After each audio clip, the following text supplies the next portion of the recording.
All right. Hello. Hello. All right. So we're going to go right into it.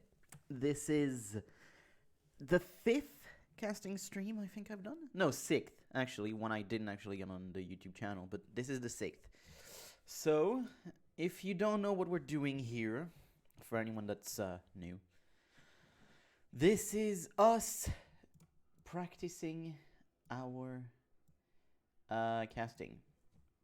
I want to practice my casting because this is kind of something I want to do in my life. I really enjoy League of Legends. I know the game pretty well now. I've played it for 6 years. Now I can't say that because I started in 2015. And late 2015, but before preseason. Just a week before preseason 2015. So here we go. This is 2014 EU Summer. A game series between Super Hot Crew and Roccat for the first game that we're gonna do today. Then we're gonna go on to another series that I'm gonna do. I'm gonna do the other quarterfinals as well, and I might be able to finish it all today. We'll see. Anyway, this is the fourth game in Super Hot Crew vs Roccat. You can find the first three on my YouTube channel, Silord on Twitch. If for anyone that's here on Twitch looking at this video, this stream, sorry. And if you are on YouTube, just go ahead and look at them before that one, I guess. If you want to have the fully completed series, the full best of 5. Here we go. So 2-1 for Roccat is what it is right now, and last game was a 68-minute epic, and it ended in victory for Super Hot Crew, but they had to fight hard, which makes me believe that unfortunately they're not going to go much farther than that. Of course, I know the result because, yes, I know who's going to win this game. And I know who's going to win the next series as well, but that would be a problem at any time, at any point in history. I would know results, except maybe for some seasonal games, like in-season game. Like, for example, when I did some games in 2014 EU Summer, like week 10 or something like that, I didn't know the result exactly, and actually was surprised by a few. So yeah, that was kind of a thing. But here we are in we're in a quarterfinals, and I know the result of that quarterfinals, but it doesn't matter too much. I'll still do the commentary as if I didn't know it. All right, so Roccat, they've looked much better than what they did in the actual season. Because if you look at their season, they've been they were 6th. Super Hot Crew were 3rd, but right now, positions look like they're reversed, actually, with Super Hot Crew being the underdog now. They're not looking good. They're not looking good. They're having a bad time, and Roccat, it looks like the top side has really adapted well to the changes of that patch, mainly with the Alistar, yes. And, of course, also the bot lane has been doing quite well for themselves, a bit better than what they are supposed to. And the thing is, look, Alistar is great when it comes to early and mid-game, but once it gets to later on, he might be abusable because he's still not extremely good at anything. He's a good tank, but he's not amazing at team fighting. Because when you would go in, where is your possibility to go out? Of course, you have that 50%, that 70%, damage reduction to try and stay in, but that's kind of odd. Now, for the picks and bans, we have had a few mid lane bans. That's 4 mid lane bans, actually, and 2 ADC bans as well with that Twitch and Kog'Maw. Yes, Zilean is playing in the mid lane at that point. Also, we have that Maokai first pick. Expected, of course. Zazes does believe that Maokai is the best top laner right now, especially with the nerfs that happened for Gragas right before this patch. So, yeah, right now, Maokai is the strongest, with Alistar falling right behind him, probably. And so for Super Hot Crew, what are you looking to get? That Rise would be a good pick because you can still flex it. And this goes right into the mindset of the team normally, those flex picks. And it will be picked alongside a Tristana as well. But Mimer doesn't look happy with that pick. That was kind of weird. That was kind of odd. And of course, for Roccat, you have Young Cos on his signature pick of the Elise. And that Morgana is maybe a flex, but Vander does play quite well alongside the Thresh. It's kind of weird. Like, you don't want to pick the Thresh first because then you would actually go into, you would just get countered by the Morgana. But apparently, Super Rock don't care and are gonna maybe pick that Thresh into the Morgana, which is odd. But again, their 2v2 is kind of good. It's a good 2v2, that's for sure. Tristana is very strong in the 2v2 lane. That's not really a problem. And right now, if you are Roccat, what are you going with anyway? You're going with Corki, I guess. Corki. Lucian, maybe, also. Can be a Lucian. But apparently, also, we're going to have the response in the jungle with that Rengar. And, of course, the Braum is going to be switched instead, which is even better on the 2v2. That's good. And so, yeah, the response in the bot lane will be the Corki. Probably. It's either that or Lucian, I would say. But people are maybe a bit reluctant in picking Lucian. At least that's what it shows me here. I don't think... We've not seen a Lucian yet. Just... I don't know, it's kind of odd because he's the best probably at that point. If maybe Tristana's above him, but yeah, he's quite up there. I think that you're going to have a Quatuor at Worlds of ADCs. You're going to have Tristana, Corki, Lucian, Kog'Maw. Those are going to be the four that are probably going to be always picked or banned. And then you could have a few, like... Twitches and Vaynes, because people at that tournament can play Vayne. Of course, there's Uzi, so duh. But yeah. They're taking their time. It's going to be the Ziggs as well, so the double Yordle combo. Double Yordle combo. And now, if it was 2021, I would say the Ziggs goes bot and the Corki goes mid, but... In here, it's reversed. You know it. 2014 was a different time. And the map was different too. So that's different squared. And here we go. So you're looking for flexing something. It's going to be either the mid or the top. I'd assume now for Super Hot Crew. So what will you be looking for? Xerath, if you want to go very like... neutral in the matchup in the mid lane. Or you could pick a Shyvana and flex the... You could pick... Actually, you could pick the Shyvana because, again, percentage HP damage wouldn't be too bad. He's just clicking random right now, Kasing. He's just clicking random. If it's... Okay, I don't like that. I do not like that. The Mundo... That's not good. That's not a good pick. I don't think it fits the team. I don't think it fits what they want to do right now because... So, you have a Tristana Ryze combo. The problem is, at the same time, you have two guys that want to go deep. They want to go deep in. But on the other side, you have Valkyrie. You have a Black Shield. You have a Ziggs with the Satchel Charge. You have a lot of disruption. You have a lot of disruption and anti-engage.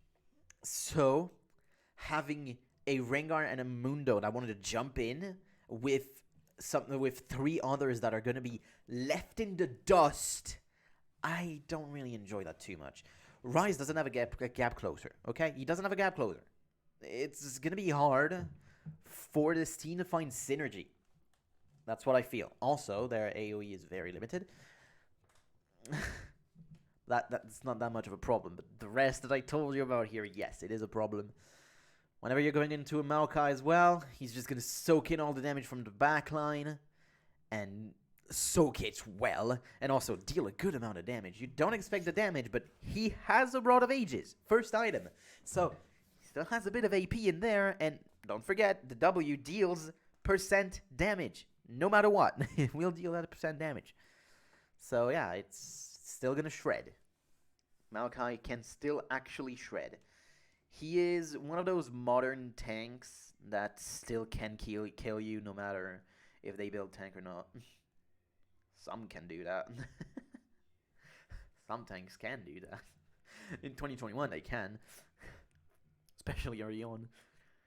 But the thing with Maokai is that at that point he could even do it late game. on a squishy, he could do it no matter when.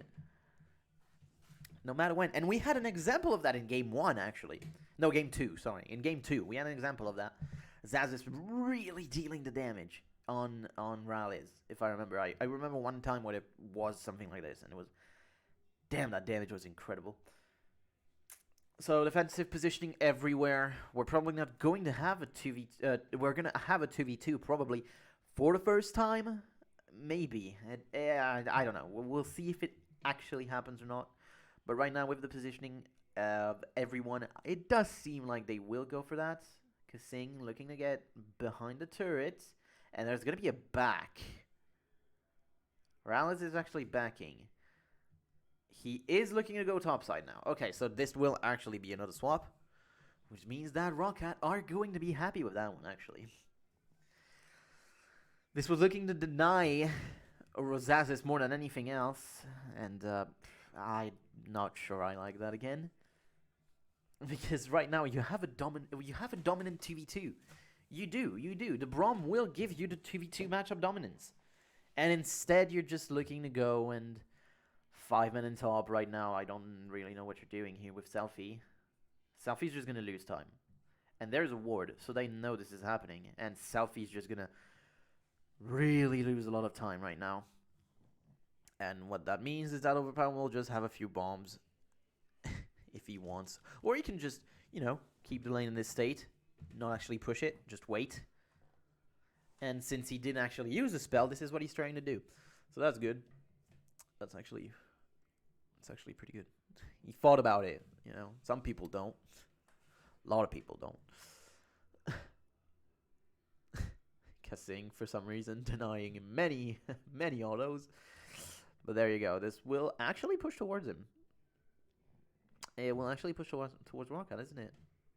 No, he's actually trying to hold it. That's fine.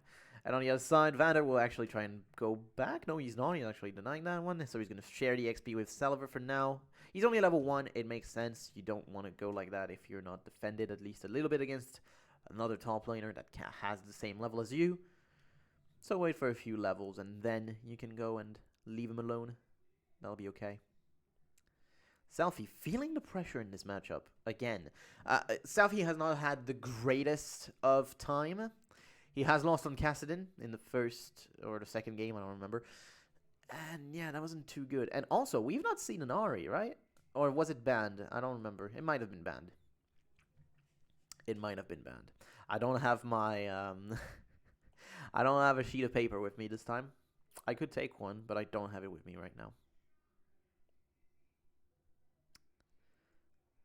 The prep. Ooh, Zazas actually has a twisted advance. So this can be dangerous for Selfie. He will probably just have to flash. But he should stay alive, even if they try and gank him. He should stay alive. And he's playing quite defensive. Vander will spot Impaler and Mimer. And now they do have to go out because you're going to have both Zazas and Yankos coming through. But they don't. And now this position can be a bit dangerous. Yankos going to be tagged with the Winter's Bite. Impaler going to dodge. Dodge the binding. So everyone's going to be fine. Bit of damage thrown in onto that top turret. And on the other side, Selver trying to freeze it and keep it with him. So, of course, there was a bit of a discrepancy looking in terms of CS. But Zazis coming in and actually getting a bit. That's good for him. Getting a bit of that money in CS and XP. Mid lanes, you have a wave in difference in farm, actually. Mimer actually TP'd down. He did TP down. And there is one level discrepancy between Selver and Mimer, which will make Selver quite happy for now. He didn't take the Gatling gun, though. I did see that he had 2 levels of the Phosphorus Bomb and not a level in the Gatling gun, which won't make it possible for him to die at Mimer. He's still going to be fine. He's going to be able to farm. He has that Dorn's shield. There's not going to be a problem with that. And now you have 6 CS difference. And now a 2v1 in the bot lane as well for Mimer. Oh, the the Cocoon did connect onto Kissing, but that will not deal much. Not much hurt here at all. But again, another slow start. Okay, Impaler was spotted. He's on a ward. Vander trading with Mimer, coming out on top. It's not a good sign. And Silver, of course, freezing the lane, making it impossible for him to get anything now. Mimer not going to be able to get anything. So he's going to have to resort to going more forward camps again. Towards that big white. Jankos coming in, but again, Selfie playing respectfully. Still didn't. Both mid laners still didn't back, but they don't have to again. This is a complaint that I've spoken about already before, and it's all about the fact that the mid laners don't move enough. I just don't find them moving enough. They really just static in the mid lane. They get their level 6. They get even more. They get 2 items. And then you just see the others coming towards you instead. You're never going to have the mid laner going towards another lane, especially not with TP. But I don't know, man. It's just it makes the game very slow and static. I hope that we're not seeing that basically from Korea or China, and that will give us a bit more explosiveness when it comes to Worlds. But I don't know if that's the case. You know, I don't actually know if that's the case. I hope it is. I hope it is the case, but I don't know if it is. But Rocket. So if you just disregard the game for now, Rocket have been doing quite well in this series. Even on the 3rd game, you know, they dragged it on so long for 68 minutes. And they were down considerably at one point before coming back. And yeah, that's important. That's important in the mental, because if you finish a game in 30 minutes, it's not the same for the winning team than if you finish in fucking 65 or more. Sorry for the F-bomb, but yeah, I'm not here for... I'm here for chillness, you know. I'm here to practice, but I'm not here for, like, making sure that I don't swear or anything like this. No. If I swear, well, it's fine. It's coming out. Oh, well. If I was on a professional status, no, I would not swear. But, you know, it's fine. I'm just doing it for myself here. All right. So you did see Rocket taking the first Drake. There is no real goal difference in between the two teams. You do have a 10 CS difference in the top lane. Again, the wave is still frozen, actually. This is something that they've done a lot better back then than now, by the way. The freeze. The long freeze. Both top laners have the TP. Both bot laners are level 6. You have Vander that's level 4 only for now. Now you have level 8 in the mid lane. Yep. And that pink ward will stay in. Good job, Jankos. He went on to it, but didn't actually. He didn't look at his character, okay? He was looking at the map. He wasn't looking at his character. And so that means that ward will stay in. And give a lot of information, actually. Because now you know that he actually rotated to the bot side of the map. So that will give the safety over to Super Crew's side of the map, so the bot side, to stay back. You know, you're not going to go in right now if you know that the other jungler is opposite to yours. But now on the other side, Rocket don't know where Impaler is. That Bola Strike was thrown in. I don't really know why. Because you know where Zazas is, you know where everyone is. You should know that Jankos is bot side. You shouldn't look for that Bola Strike. That was odd. That was odd. That's all I'm going to say about that. Alright, the game is almost 10 minutes in. Still no kill. Again, I must say. This is not the first time. Winter's Bite actually threw the 2 creeps. That was quite cool to see. Okay, Zaz Kasing will be hit. He has the Glacial Fissure. By the way, don't play Brom in TFT. That's just a thing that I'd say. He's kind of bad. I don't know, man. I don't like his capacity, but at level 3, I can see it being very, very good. And especially if you give it a Morello or something. So we did see a bit of a trade. Only heal were thrown in by both bot laners, but that was it. You didn't have anything else thrown in except the Glacial Fissure, but that doesn't do too much since Vander doesn't even have his ultimate yet. Because of Jankos being in here, you know. It's just... He's not getting as much XP as what Kasing got, so that means that now you have less XP on the side of Vander. Now, will they try and get the turret? They are dealing damage to it. Kasing again gonna get hit. And that is big. That is massive damage. And one more rocket will not connect. I don't think it would have killed. Oh, the bomb. The bomb, he doesn't see. He doesn't look at his character. He could have flashed away. He didn't look. Oh my god, that gives first blood over the overpow. And the first turret also over to the bottom lane of Roccat. That is important. That is a turning point. That is a very big turning point, actually. Because now overpow is going to be much farther ahead than Selfie whenever he gets the back. You're probably going to have the Rod of Ages on Selfie. But at the same time, now overpow is going to have his fully completed Athenes plus maybe boots. Plus maybe the full boots. Mimir had to use his ultimate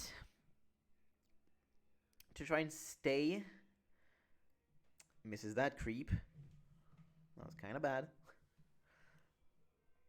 Again, Mimir getting hit. Does take a good amount of damage. Zazis, as I said, right now, he's feeling good. He's not feeling any pain. Alongside with that Catalyst the Protector. Yes, Catalyst the Protector back then. In 2014, I think it was the Protector. I think the was taken away in 2015. So I can still say for now, Catalyst the Protector. Alright. 2 between the top lane right now, just dealing the damage over to that turret. Because Jankos does recognize that he has to do things early. He has to do things early. He has to get that damage thrown in early, because he's not going to deal much later on in the game.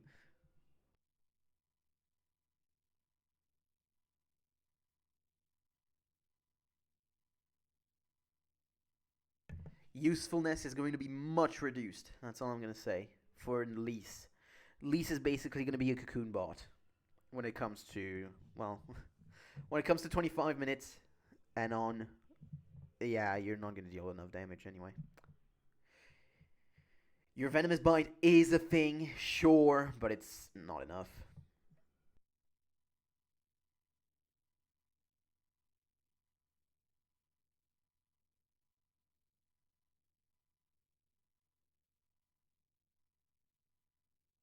What it is good for, though, is objective control, because again, that deals deals damage extra according to the missing health. So you can have about 300 extra damage onto objectives alongside your smite. That does make it quite easier for OBJs, for the objectives, like Dragon. And right now, by the way, talking about Dragon, it is up. However, Jankos is topside. Jankos is topside. And now you know that the blue buff is taken for overpower, because again, you have that pink ward that is still in the bush, has been in there for over 10 minutes, but it's still in and not moving. So we have a Spirit Visage onto Mimir, more healing and effectiveness against Zazis as well. But now Zazis gonna get that turret. So now your 2 turrets for 0, you have 3,000 gold in difference. And as I talked about, Overpower did come back with a fully completed Athenes and... Oh, not gonna hit. And tier 2 boots. So that makes him quite strong right now, actually. He has a good amount of damage and can shred the MR as well. 18 MR down. This is quite good, actually, and I'm sorry for that. This is quite good, actually.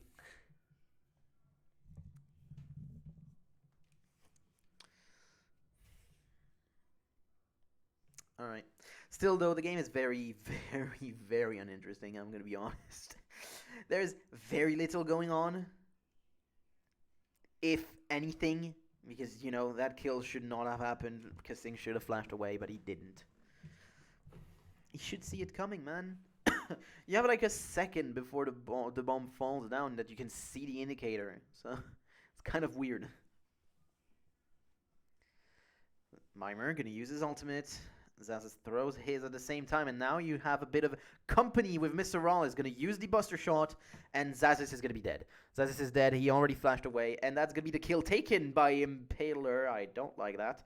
And so the response on the side of Rocket will be that dragon. But it'll be traded by a turret. Oh, no, it won't, because there is the... ah, yes. The bomb. The ultimate from Ziggs to take that away. The Mega Explosive. Mega Explosive Bomb? No, wait, what is it? I don't remember the name exactly. So it's just going to be a big, good trade for Rocket again. They get even more out of that because they get the Drake and they get a turret for a single kill. So, yeah, Rocket are going to be happy. Even Zazas is happy now. He has a Negatron to keep off the damage onto him again. So that's okay. And now, Rocket are all rotating towards that mid lane, and that is going to be another turret. 100% going to be another turret. Kasing taking a good amount of damage. A very good amount of damage. Thankfully, Unbreakable does take out a lot of it.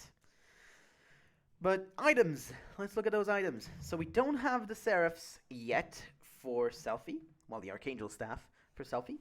We do not have an Eye Edge yet on the side of Mr. Rolls as well. But we do have a Trinity. And we do have the jungle item and everything for... Ooh, that was very close. But for Rocket, we have a lot of things that are in now. And the bomb, once again, it will be a bit far now. This time, Kasing. Looking at his character this time. Not going back. That was very close, though, again. Doesn't have to flash, though. And the Ignite was used from Vander. But what that does mean is that now protection on the turret will be very hard to come by. Myra going to be connected with that on that cocoon. But the wave is just going to be annihilated. And now you are into an ARAM. This is an ARAM right now. It's kind of weird. EU random all mid. Alright, Zazas goes back to the top lane. Everyone else had to take a reset, so that does mean that you're going to have a bit of damage thrown in onto that mid turret now. From Super Hard Crew off of that full reset. Maybe they can even take it. They're going to go back. They're going to go back away. Zazas will use his ultimate, but Mr. Rolls will just take him away with the Buster Shot. The Maelstrom. What was the name exactly before? Vengeful Maelstrom, right? I think that's the name.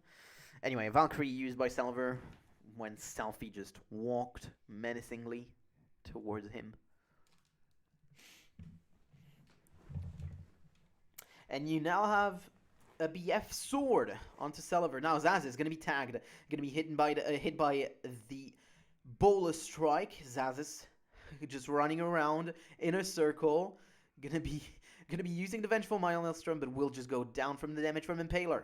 And that does mean that on the other side you're gonna have another trade with that blue buff taken, because again, Impaler trying to do stuff, doing stuff, but it has a cost every time, and it comes with a cost. And our cost this time was a blue buff and control on the mid lane. That was already on their side, but still. Although if they get that top turret, that will be a good trade. That will be a good trade if they get that top turret. And they do get that top turret. Alright. So, gold. We are still 3,000 behind for Super Hot Crew. They're feeling the pain. And the one that is feeling most of the pain is Kasing. Look at that damage. He is feeling most of that pain. And we'll have to go back once again, alongside Selfie this time as well. So that will just give away the turret. That is just them giving away the turret. Even if Mimer and Impaler come in, they are not going to be able to protect that. So there you go. Turret given away, the mid turret. That's 4 turrets to 1 now. And you have that 4,000 gold difference between the two teams. But again, now I want to see Roccat trying a bit more towards those objectives. That Baron, you can just get Zazas to tank it a little bit, force them to come towards you, or like that, try something on other objectives like the red buff, dealing a good amount. Dealing a good amount of damage onto Mimer. Of course, he will just heal it back up because of that. Because of that. What is the name exactly? Shit, Spirit Visage. There you go. I found it. I found the name. All right. So we're looking for a Rabadon's. Looks like for Overpower. I mean, there is a good amount of magic damage on their side. Void Staff would have been a thing. But, I mean, come on. It's true that I didn't take in the fact that all of Roccat deal magic damage. Even Celever deals a good amount of magic damage. A really high amount of magic damage, you could say, even. But, of course, his primary source of damage will be AD. Still, because you have to get those autos on. You still do. And with that Ayedge, you even more do. If he's going Ayedge second, you know. Kissing going to be tagged with the Cocoon. Mimer going to be tagged as well, but this time with the... I don't have the name. Anyway, Roccat. Zaz is going to be thrown in. Roccat. Overpower goes down. 3 men actually onto him. Selfie will go down as well. Going to be tagged by a Cocoon. Double kill for Zazis. And another for Celever. Jumping in with the Valkyrie. And now that's going to be a lot of damage dealt onto Impaler. The Buster Shot takes Celever away. I could have seen him flash, actually. If the Buster Shot doesn't come in, I can see him flash. And that's 3 dead for 1. And that's going to be everyone going towards that Baron now. Impaler still going to try and get in. Still in blinking red. Blinking red health. Not too good for him. Valkyrie forward and Impaler will go down. That is a very aggressive play by Celever. We're not seeing that often from him. And now Rallis is in a bit of no man's land. You have Mimer TPing in. Flash away from Rallis. And the Baron will go down. That was nice. Twisted advance from Razazis takes down Mr. Rallis.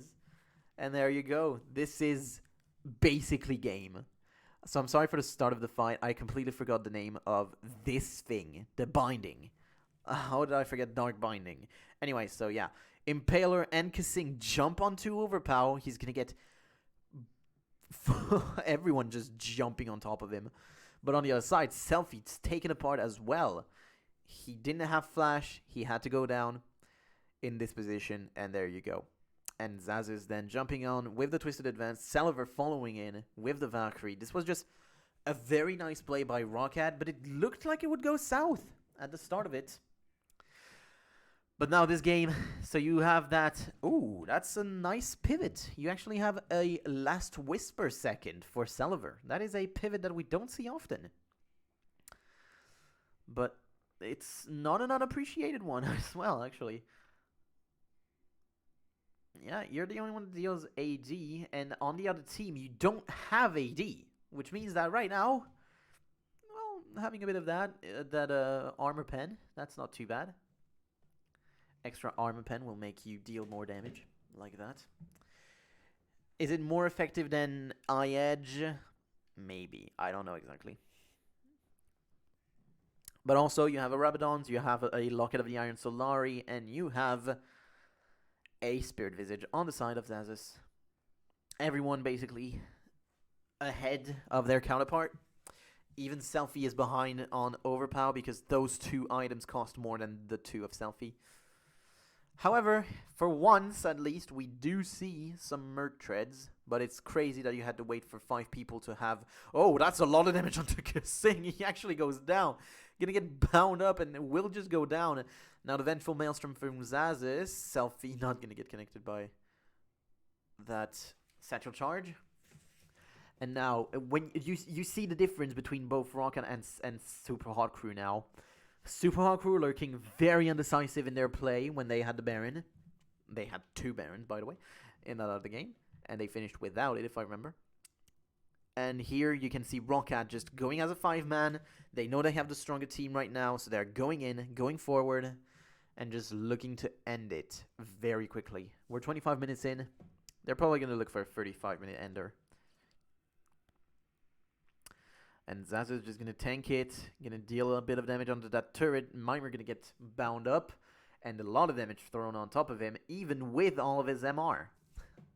And no, that's a good actual bomb, but didn't deal too much damage because, again, everyone is kind of tanky for MR. But now Mimer going to be singled out. Kasing jumping in and will also go down. The Buster shot will actually make that Zaza stays alive. And that was just a 2-for-0. A 2-for-0 top laner and support down. And I don't think now that they can defend that turret. We also have a massive waves on the sidelines. Look at that. Top lane going to be singled out on the turret. Those creeps just dealing the damage. That teleport also to deny the HP going down from the creep will just mean that they have a full wave to work with. Selfie knows that he has to go towards that bot lane, but now look at that. Everyone coming in towards him. He did get that wave down a bit, but there's another one coming in, and now Zaz is going to stand on it just so that the turret doesn't start taking down the creeps first, actually dealing damage on top of him first. So you're going to have a bounce in the top lane. Red wave is going to be larger for a bit. But this is a very, very decisive play on the side of Rocket now with their Baron. They are playing this very, very well. Already having taken down an inhibitor, which is something that we've not seen before 45 minutes at least last game. And it was Rocket that took it first. But now Zaz is jumping in onto Mimer. Will be fine with the ultimate though. And now the Vengeful Maelstrom will not be enough for Zaz to stay alive. Yes, it will. Yes, it will. And Overpower still trying to deal a bit of damage onto the side. But of course, when you have the ultimate running sadism from Mimer, this will not be enough for him to be taken down. But now this wave is going to be a problem now. They're going to have to always care about that. And now I think the Baron's run off. Or if not, it's going to be close to running off. It's going to be close to running off. Kasing. Kasing, you have a problem, mate. You have that that inhibitor creep that is coming in onto you. He didn't like it, that's for sure. The creep didn't like him. But what a fall from grace from Super Hot Crew. Today was not a good day for them, wasn't it? But also, I just feel like Rocket have just been playing very well. They've been playing pretty well. Much better. Like, that's for sure. They were playing better than Super Hot Crew. Because again, Super Hot Crew are indecisive. In all 4 of those games, they were indecisive. The first one, they had opportunities where they could go in and get things done, but they never did. And then Alistar was just a pain in their butt. I didn't say yes. A pain in their butt. So there you go. And also, important thing, look at the build from Salver. He's not even going for that Infinity Edge. He's actually going for the Bloodthirster now. 3rd item. So this is interesting. This is not something we see normally. Skipping the eye edge is not something you see often from ADCs at that point. Especially, like, Corki, he's not the most auto-reliant. Let's be honest now. But still, you know, having that 80 AD is still pretty good to get. Instead, he went with the 55 AD item. And now Ral is actually bounded up, and that's going to be him dead. And now everyone jumping in at the same time. Celever will be taken down. That was a nice cleaver. And Rocket actually having to go back a bit more. Celever and Rallis went down. Celever could have stayed alive, actually. He had the heal, but he didn't see the cleaver get in, the infected cleaver. And that'll just be a 4-on-4 now. If Overpow actually, you know, if it was 2016 Ziggs, you could have W'd that turret. But not here. You cannot. You cannot do that here. Alright, and so Rocket are just going to go out. They're going to look for that Drake, getting that bit extra gold. Probably also taking everything in their jungle. That is interesting as well to take. And Super Hot Crew are not going to come in for that one. You have 12 1,000 gold in difference almost now. Well, with that Drake, it's going to be 12,000 actually. And yeah, you're not looking good. Even look at Mr. Rawlins' items. They're not too good compared to what Selliver has. But look at that. Rawlins get bounded, and then everything but the kitchen sink is thrown on top of him. Zazis actually onto Stealthy as well at the same time. He will use the Archangel's shield just to get away. Now you have that static shiv for Rales. It does come in late, I think. Now it's too late. Now you have that second Baron, and Rocket are not going to be afraid to play for it, probably. You have Zazis to tank it. Zazis can tank it for days. But he's going towards that bot lane. He's going to have that teleport in the next 30 seconds and less, actually. Impaler using his ultimate. He has ultimate down now. Kissing gonna be... What? That's a lot of damage onto Kissing by Yankos, but he will just jump behind onto Impaler. Will dodge the ultimate from Overpow and will be fine. So, mid-turret going to be taken by Super Hot Crew. A bit of a consolation prize as the inhibitor actually is back in the mid lane. Impaler going to take a lot of damage. Teleport from Zazis, but Impaler is already out, having flashed away. Mimer going to be taken. Well, he's going to take the cocoon and will actually use his ultimate. This is also a good trade of Summoner for ultimate because you use nothing but the teleport. And now that just means that Rocket are going to be playing a bit more towards that Drake. The wave is going to be bouncing back towards Rockat's turret, normally, in the bot lane. But that's going to be okay. Still have the Mega Explosive Bomb from Overpow.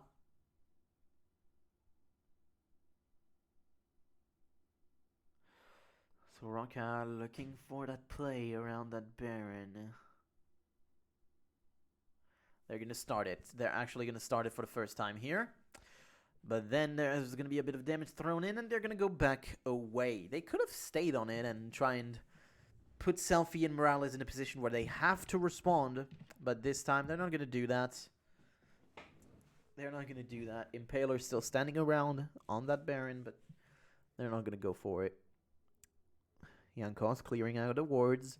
Because this time also, look at the vision. It is much better than in Game 3. Game 3, you had very sparse vision for both teams. But this time, they are focused. Rocket are focusing their vision around that Baron. You have those two vision wards, the pink wards, back at the pit.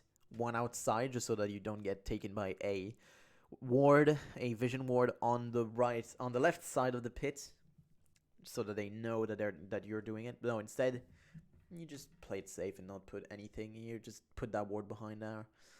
You also put a ward there. Just they have good vision control around that Baron. It's not deep, but it's good enough so that they can see everyone coming in. All you need is one in the tri-bush, and you're going to be fine. Selfie losing his Banshee. Also has very little damage. Actually, he's not having that high of an amount of damage yet, because he has taken that Banshee's third, and it doesn't give AP at that point. Alright, another start, but another denial for now for Rocket. Vander taking a lot of damage, actually, off of the back of that Baron. He will stay aggroed a bit before actually going back, because Rocket were not interested in that. Selfie a bit isolated from the rest of the team. And you have Rales that just backed. Got himself a pickaxe. Can that be the call? Yes, they're going to start it again. Rocket, a bit indecisive in what they do, but this time, look at that. It's actually shredded. It's already at 1/3. 25% now, and the Glacial Fisher will not connect to anyone. Impaler going into the pit. It will be stolen. Impaler actually steals it. He's not going to survive this, but that was a very nice play to have happen. Now, Selfie actually going to be forced to flash at the same time. Now, Raleigh is actually taking down Overpower, but Selfie will be taken down at the same time. Oh, this is very close. Yanko's flashing in. Not going to connect on the cocoon. Selfie's out. Is Selfie out? He actually has amazing healing also. I think that's a Baron buff, but he is out. That's Impaler for Overpower. That was a good play. And also the Baron. They actually got the Baron. So Impaler just running in. And then... Oh, the smite didn't come down from Jankos. Just he used the Venomous Bite, but he didn't use the smite at the same time, which just makes it very difficult.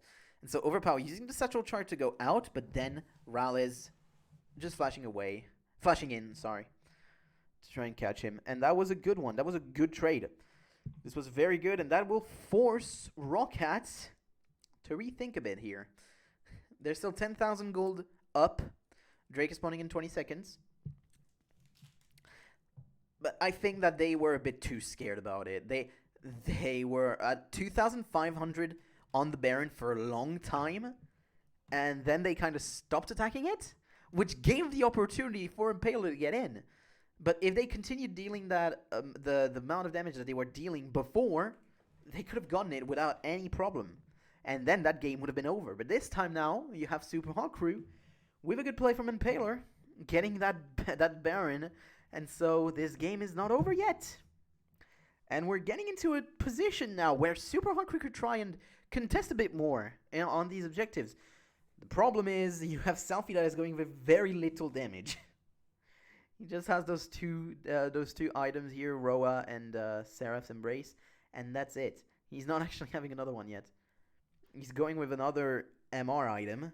I mean, it makes sense when you see the amount of MR the amount of magic damage when they have on the other side, but you're missing your own damage now. You're not gonna take down Zazes. You're relying on Mr. Rallis to take down Zazes, but now he has no flash. I mean, both of your carries have no flash. On the other side, you have Celeber with his flash, and Valkyrie, and you also have Overpower that has the Satchel Charge. Selfie doesn't have any mobility right now available to him. He just doesn't. This will be a hard one. This will be a hard one to predict. Now, of course, I know who wins, but no, actually, you know, I wouldn't say that I would favor Super Hard Crew, because again, I think like their team fight way of going at things here is not the right one. Oh, Impaler gonna jump in onto Jankos, actually gonna be bounded up and will use the another Bolo Strike actually connects onto Jankos, will go down. That is another good kill. That is another very good kill to have. That was very, very nice. So, okay, so I was a bit bemused because I thought that Jankos would go out, but so he used the Repel, and Impaler, after already having used one Bolo Strike, actually had the second one already up. So, the empowered Bolo Strike. He already had the second one already back up, and so that made it very interesting indeed. Very interesting indeed. So Impaler gonna go on that top lane, gonna take those creeps, trying to get towards that, maybe towards that third jungle item now, because you know it doesn't require too much gold. The jungle item is 2,000 at that point. Fully completed jungle item is 2,000. So if you already have the Madreds, it should be around 1,500 probably. Yeah, more like 1,300. I don't know exactly how high is Madred in cost. The one that is very scary also in Rockat's team is Overpower. He's on 4 items and has a Sheen on top of him now. I don't really enjoy the Sheen. I think that Morello would have been the best call here, but still. So why Morello? Because, you know, more magic, more mana regen. Oh, that was a lot of damage onto Rallis. But that is not a good one. That is not a good try here. Selfie actually going to use the teleport, the ghost. Selver dealing a lot of damage. And Selfie losing that trade by far. And so he just used his ghost. He just used his ghost for very little. He also has home guard boots, not distortion or anything. So, yeah. Not the greatest call, I would say.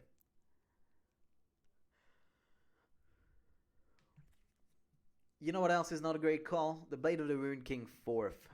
It's not the worst call. Okay, you could have gone with, I don't know, Bloodthirster. That would have been worse. But Mimer taking a lot of damage, actually, again, having used his ultimate, but will not flash out of the ultimate of Overpower. And now that's another kill for him. And they're going to have easy access towards that inhibitor again.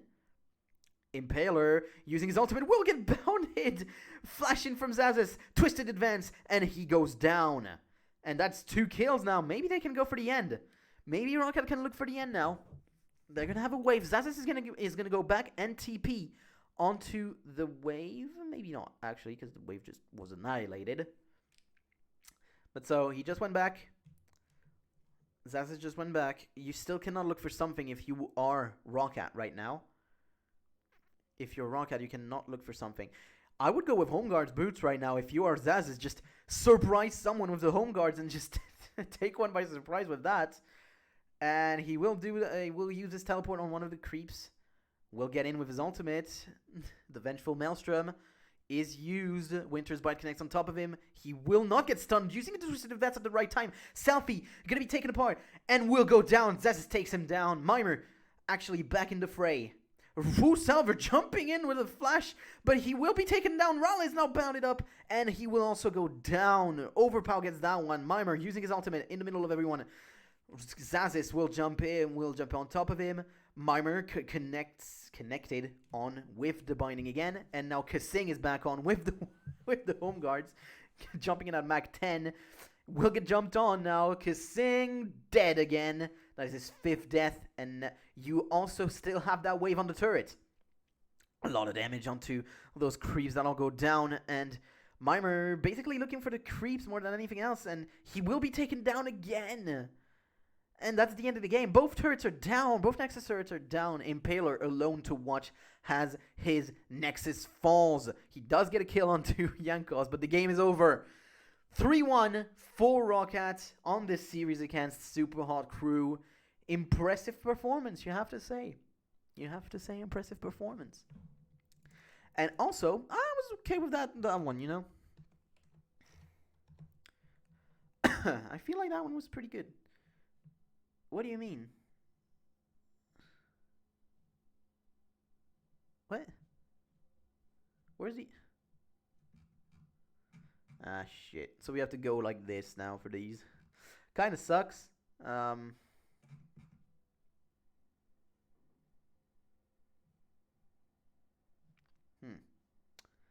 Yeah, okay. What does it mean? So, I mean, yeah, now that's NIP versus UOL. So, no, we're going over this. Oh, also, wait, just one thing. Because they were on stage, weren't they? Wait, they were on stage. I just want to see. Hey, look at that boy! Young Hill is saying. By the way, Young Hill was 19 at that point. I think, right? He's 26, right? He's 26 right now, and that was 7 years ago, so... Isn't Hill saying 26? I'm going to look on the side. And we're going to go for the... this one, right here. No, that is game 2, actually. Wait, never mind. Let's go for game 1. I do see it on the side, but don't worry about that.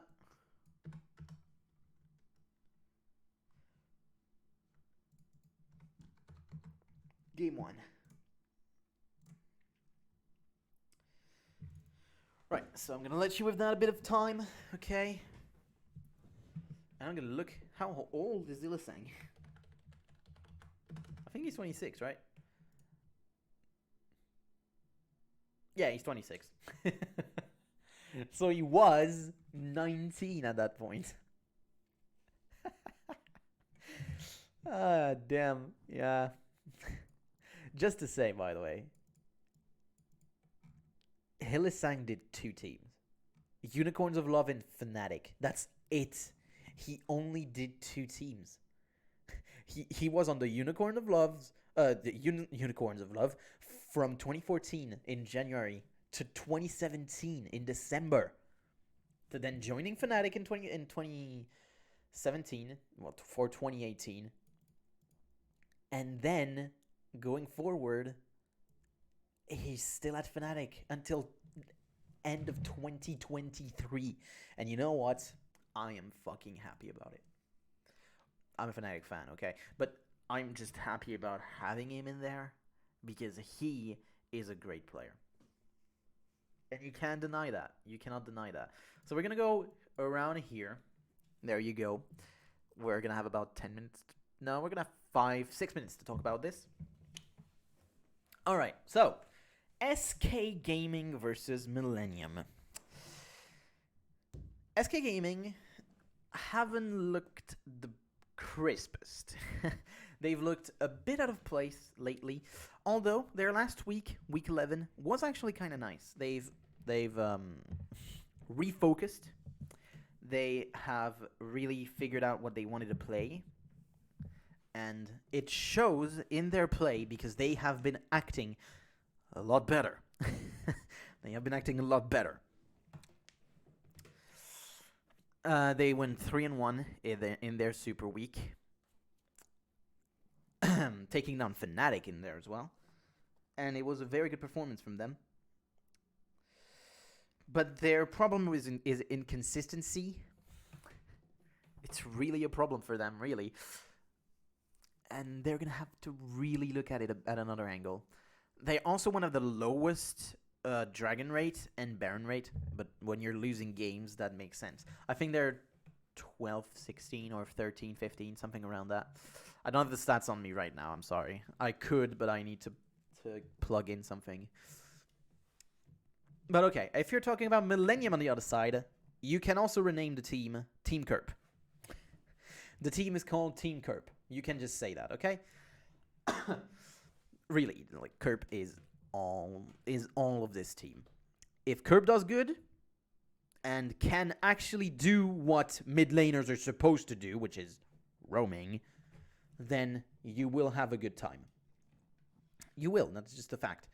But if you are looking at the stats, because I do remember that, he's not the greatest. Even during that, he has a very weird non-meta playing style right now. His main champions are Twisted Fate, which are it is very meta. Twisted Fate is not going to be picked, but he's always going to be banned right now.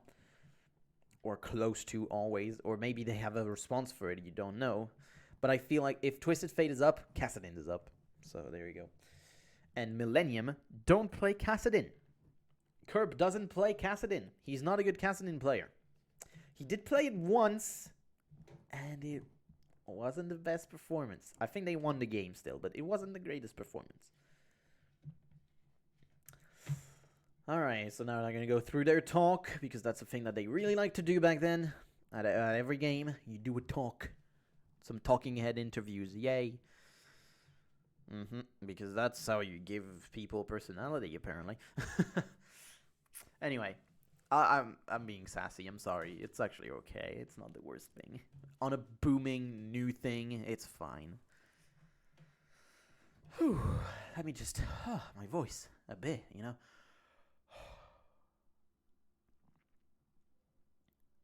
Alright.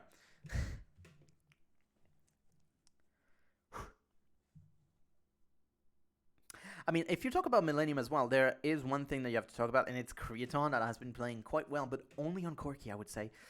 His Corki is pretty good. I already talked about it once in another session of this stream, of casting practice streams. I already talked about it once, and yeah, okay, he's a good Corki. It's not the best. I'm the best. No, I'm kidding. I'm a good Corki, though. I'm a very good Corki. I feel like I'm really good Corki.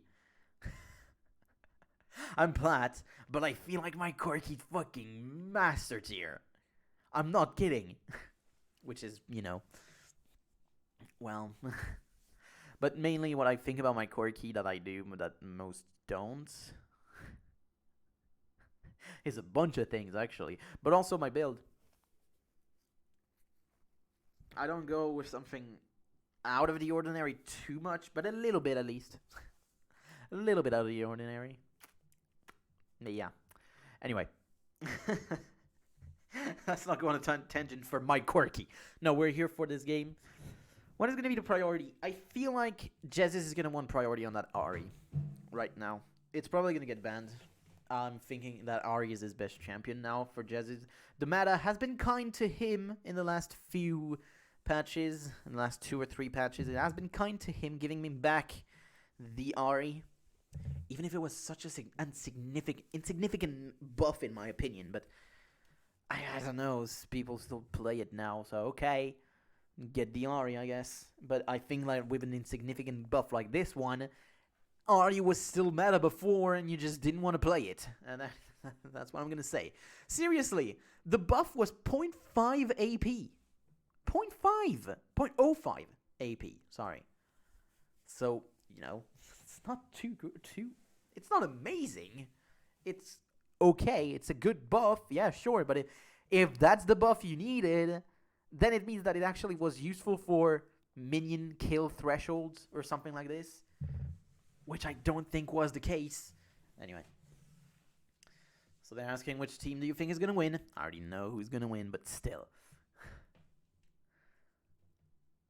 I think I also know the result, but still. So, quick shot and Deficio, I was about to say no. Quick shot and D-Man. Lee D-Man Smith. Still casting, by the way, I think. He's still casting. But on different things. Anyway, we are in for picks and bans for game 1. And first ban is going to be Aurelia, and then Kassadin. So Kevin is known to play Aurelia, at least a little bit. And so we have that TF ban, also at the same time. Orianna ban. That makes sense. Jezzy has basically 3 champions. Right now that our meta, he has 3 champions. Orianna, Ziggs, and Ari. So if you choose to take out the Ari, I would have Kerp 1-2ing Ziggs. I don't think that SK are going to first pick the Ziggs. If they give the priority over to the Ziggs, you're giving away so much in the top and jungle. So much. Alright, it's going to be Nidalee taking down for Freddy, and he's just going to pivot around to that Maokai, probably. Yeah, he's just going to be the Maokai. So again, another team that has that read on the Maokai being the best top laner. Because he is. Well, there you go. That's kind of weird to always let the Maokai open. But again, yes, they took out the... Oh, wait, they took out the Nidalee instead. But that's an Alistar again. That is another Alistar. And so that's going to be Alistar Maokai in the top lane. Expect to see that a lot more. Anyway, Lucian as well for Creaton. And that is interesting, because that is the first new Lucian. And on the other side, the response from SK was going to be Morgana Kog'Maw. Now, we'll see if Millennium have enough experience with those picks now, though, because Creaton hasn't been the most crisp bot laner right now.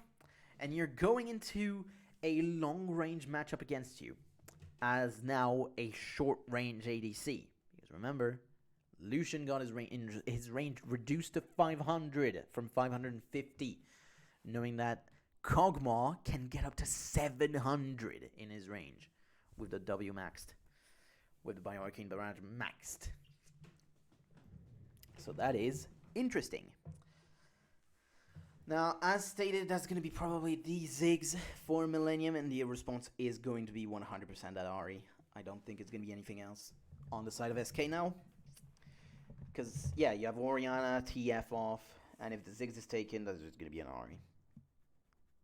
That's that's what I'm thinking. I don't know the composition, okay? And alongside that is going to be Jarvan. Okay, Jarvan. And as I stated, the Ari. That you know it. Even if you're Millennium, you know that was coming. And alongside the Kha'Zix. So we have different junglers now. And this one is going to be played very aggressively. Kha'Zix can carry games. He can. We've seen it from Gambit in Week 11 that Kha'Zix can carry games hard. Oh, it's actually going to be Alistar bot. It's actually going to be Alistar support. So that's going to be Aatrox top lane instead. Aatrox does not do good into Maokai. That is not a good matchup. You're not taking down a Maokai. Even if you go full split push, I don't think you're winning. I don't think you actually win. And also, there's a lot of pick potential on top of you if you're going for split push. And Aatrox doesn't want to fight. He does not want to go on a 5-on-5. So, Millennium now have a very, very weird team. Because you have 3 or 4 that really want to go on fights. And then you have 1 that want to go split push. And when on the other side, oh, they're full split, full fight. They are full fight. So whenever you're going to try a fight, you're going to lose anyway. So have fun with that. If you can't hear, yes, the compositional edge is over to SK. 100%. 100%.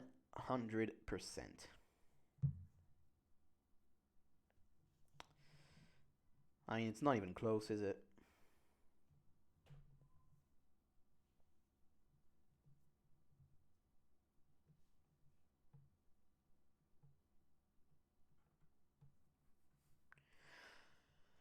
Whew.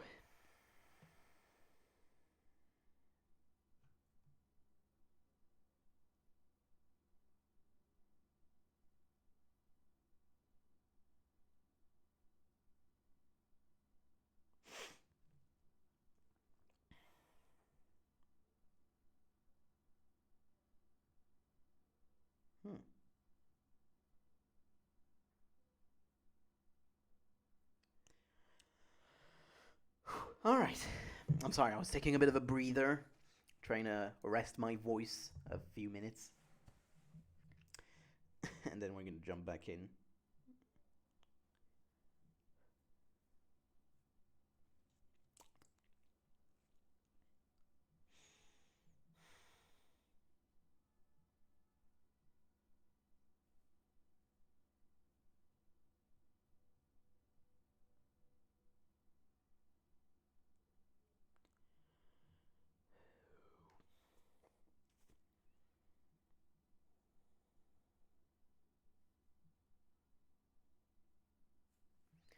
All right.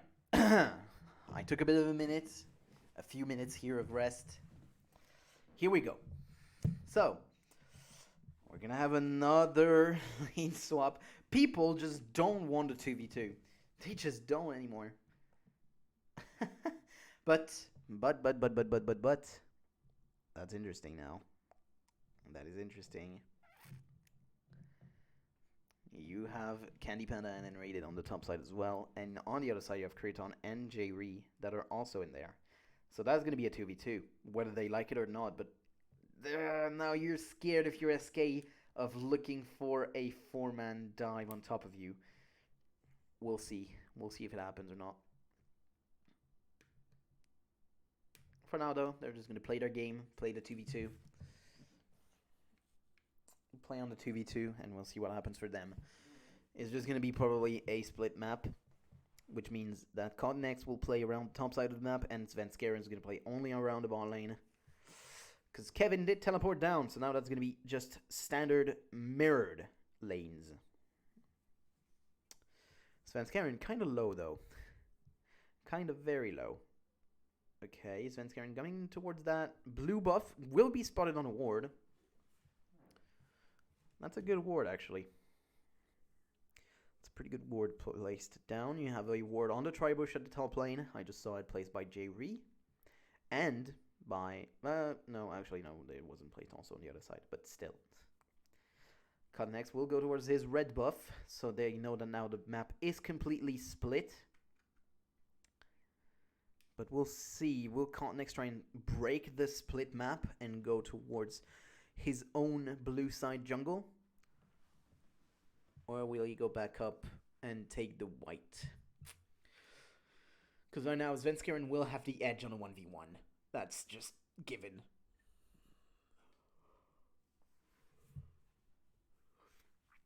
Jez is farming well. 15 out of 17 in the first 3 waves. Wait, no, out of 19 in the first 3 waves. Sorry. So actually, there were a few misses. That wasn't amazing then.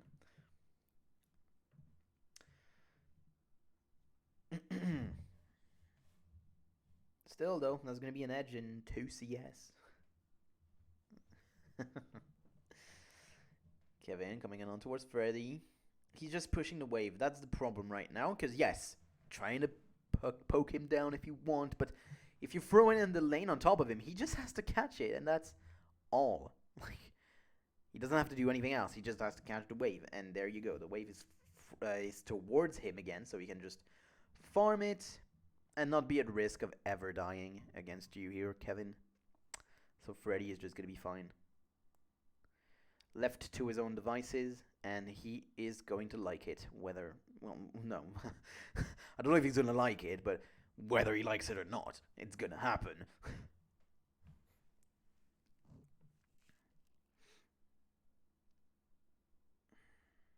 Alright. I don't know why we're still looking at the top lane. They're just farming, but okay. Right now in lane, I kind of want to see as a bottom lane. There you go. Thank you. Thank you, observers. From the past, 7 years ago. Alright.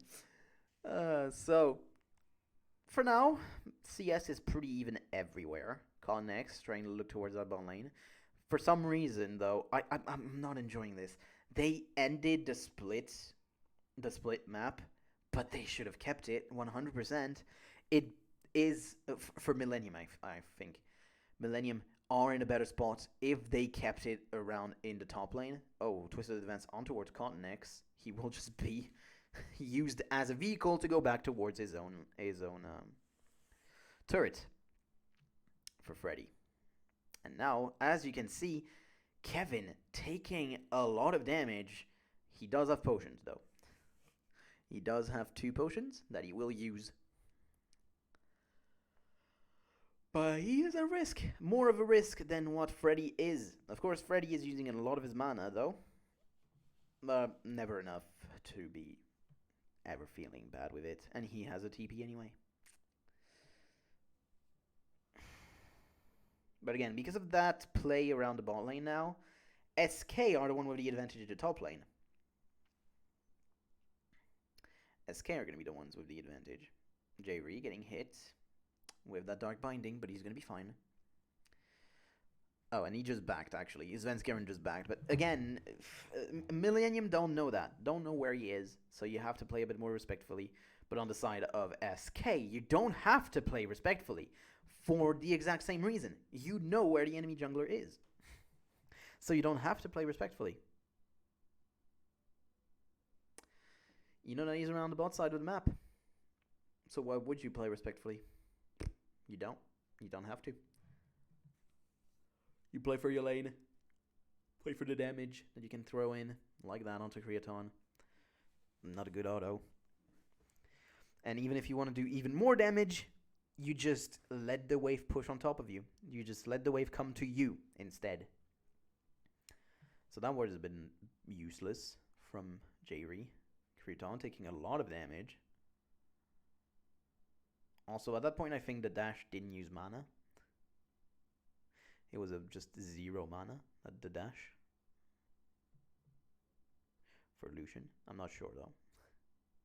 Kevin going to be backing. Just right with Freddy on top of him, almost. But that's the Catalyst Protector. On the other side is going to be a Bilgewater Cutlass. Ball lane from SK are going to be backing at the same time. Phage and a double Dorn. Sure. And I like that from Kevin. Not backing, not actually using teleport to come back onto the lane. So he's going to be able to use that teleport for pressure around another lane. If he uses it correctly, that is. Which I sure hope he does. Anyway.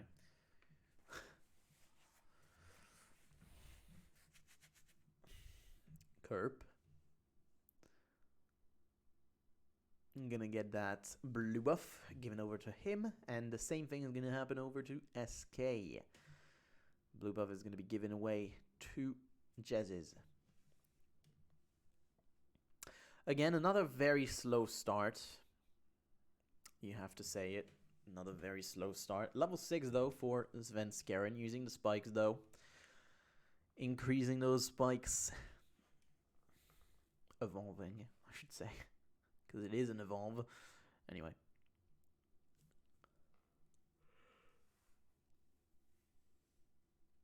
So now you have 2 Bilgewater Cutlass on the side of Millennium. This does show that they know that you have to win this game early on. But if you're not trying anything, how are you going to win a game? Oh, Kevin going to be jumped on top of him by Freddy. Going to be forced to dash away. But this is not over yet. Freddy still going to be putting the pressure down.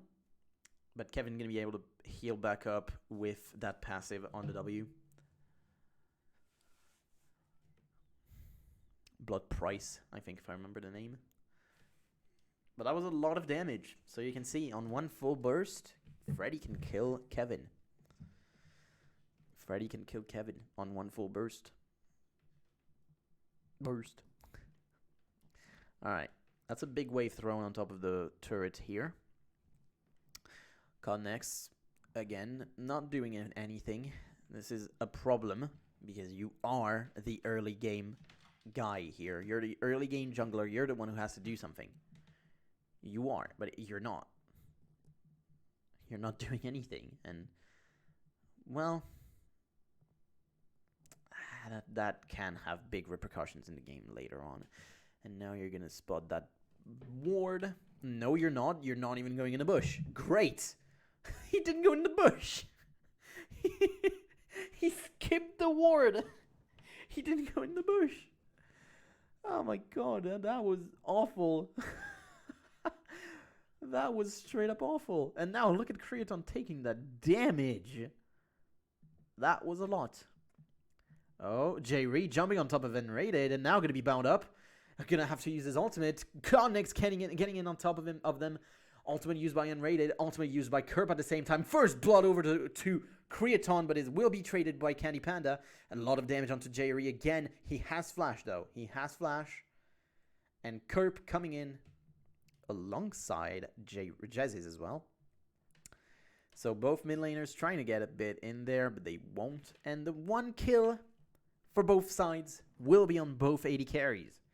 But First Blood did go over to Creaton, which will actually get him back into the game a bit more. And he needed those gold. He needed that gold. He really did.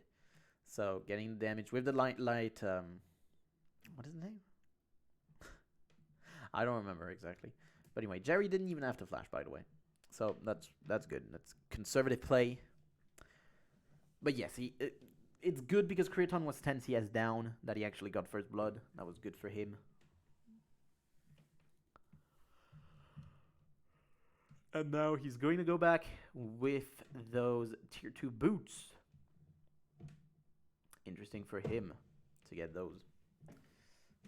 So again, before that, the patch 4.13, I think it was. No, 4.13. You didn't have the cooldown reduced on the dash for Creaton on Lucian right here, but now you do. So whenever you're having that double shot. Oh, that's gonna be damage thrown in onto J-Re. Gonna have to flash away from the Dark Binding. He could have just run back a bit, but he didn't. Okay. Creaton again taking a lot of damage, but again, every time you use it, you're gonna actually have cooldown reduced on your dash. Every time you use your passive. So hey, more dashes. Even though at level 1 it's a cooldown of 18 seconds. I kind of want to know what he took on level 8 Lucian. I do want to know. I don't think we'll see it though. Anyway. Soul Shackles was very good for Venerated, by the way. He used it on both. Ooh, that's a good binding. Creaton going to take a lot of damage. Soul Shackles onto J-Re. Going to use his own ultimate. And a lot of damage thrown back on towards Enrated. Still, heal is up. Heal is still up for Creaton. And now Connex gonna use his ultimate Cataclysm. Will force both Candy Panda and Raider to flash away. And that was an interesting play. You get both flashes. Jez's though, looking... Oh, Kerp. Bit in no man's land. Red buff wasn't really taken, so they cannot steal that. Looking a bit more at the full state of the game. So, the gold is completely even. Turrets are both probably pretty healthy. There's no real problem in health in turrets and everything. Red buff has spawned now, but J-Re will spot Svenskeren. A lot of damage onto Sven. But the red buff was stolen. Svenskeren actually get it, and that will not deal enough damage. He is taken low, but that will not deal enough damage. Svenskeren stays alive and steals the red buff. Good play. Good play, honestly. There's no real problem with that one. And another blue buff going to be taken for Jez's. And now, if you're Millennium, you really have to force something. You have to force them into, well, playing for that Drake. But as long as you have the bot lane on the top lane, you can't. And that's a problem. That is a big problem.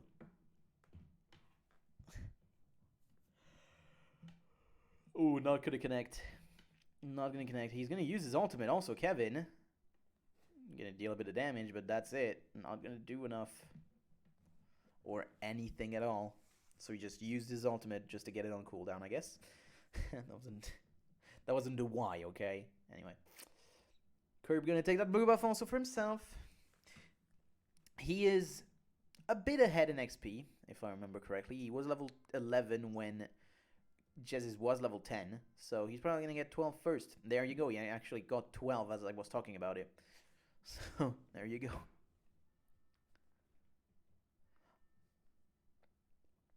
Oh, also, by the way, I did get my stream on 1080p now. As the source. It is on 1080p. Instead of 720. Just saying. Because I could. Alright. A bit of a snooze fest of a game, if you can say it. There's very little going on. Flash in, and Rated will be in the Cataclysm. Cannot flash away this time. Soul Shackles, and Creaton gets the kill. The teleport will be cancelled by Freddy. That was another good cooldown to get. The teleport to get that out, that's a good thing to get. And Svenskeren now spotted on a ward, so Kevin will just play it safe and even back away. Or not. I don't know. Bit indecisive, but okay. So now Millennium, they have the positioning on a turret, and they're probably going to get first turret for themselves. So that's interesting. Because finally now you have Cotnex that really did a good play early on, but that turret will be traded for that Drake. Or will... That was very close, but yes, it will be traded. But so now, actually, Millennium have the timing normally. And then Rated will be bumped back with the headbutt. Oh, the flag and drag. And that is a kill. And J-Re. Oh, Candy Panda will actually trade Cotnex. The heal was late from Creaton. So Candy Panda will trade Cotnex for N-Rated. And J-Re with a good play with that headbutt coming in from behind. Just like that, the headbutt. The Pulverize will be black shielded, but the black shield goes down because there was too much damage thrown on top of it. And yeah, that's just that. And look at that. Boom! And the heal comes in just later. It was reduced by Grievous Wounds before that, so maybe it wouldn't have been worth it, but I don't know.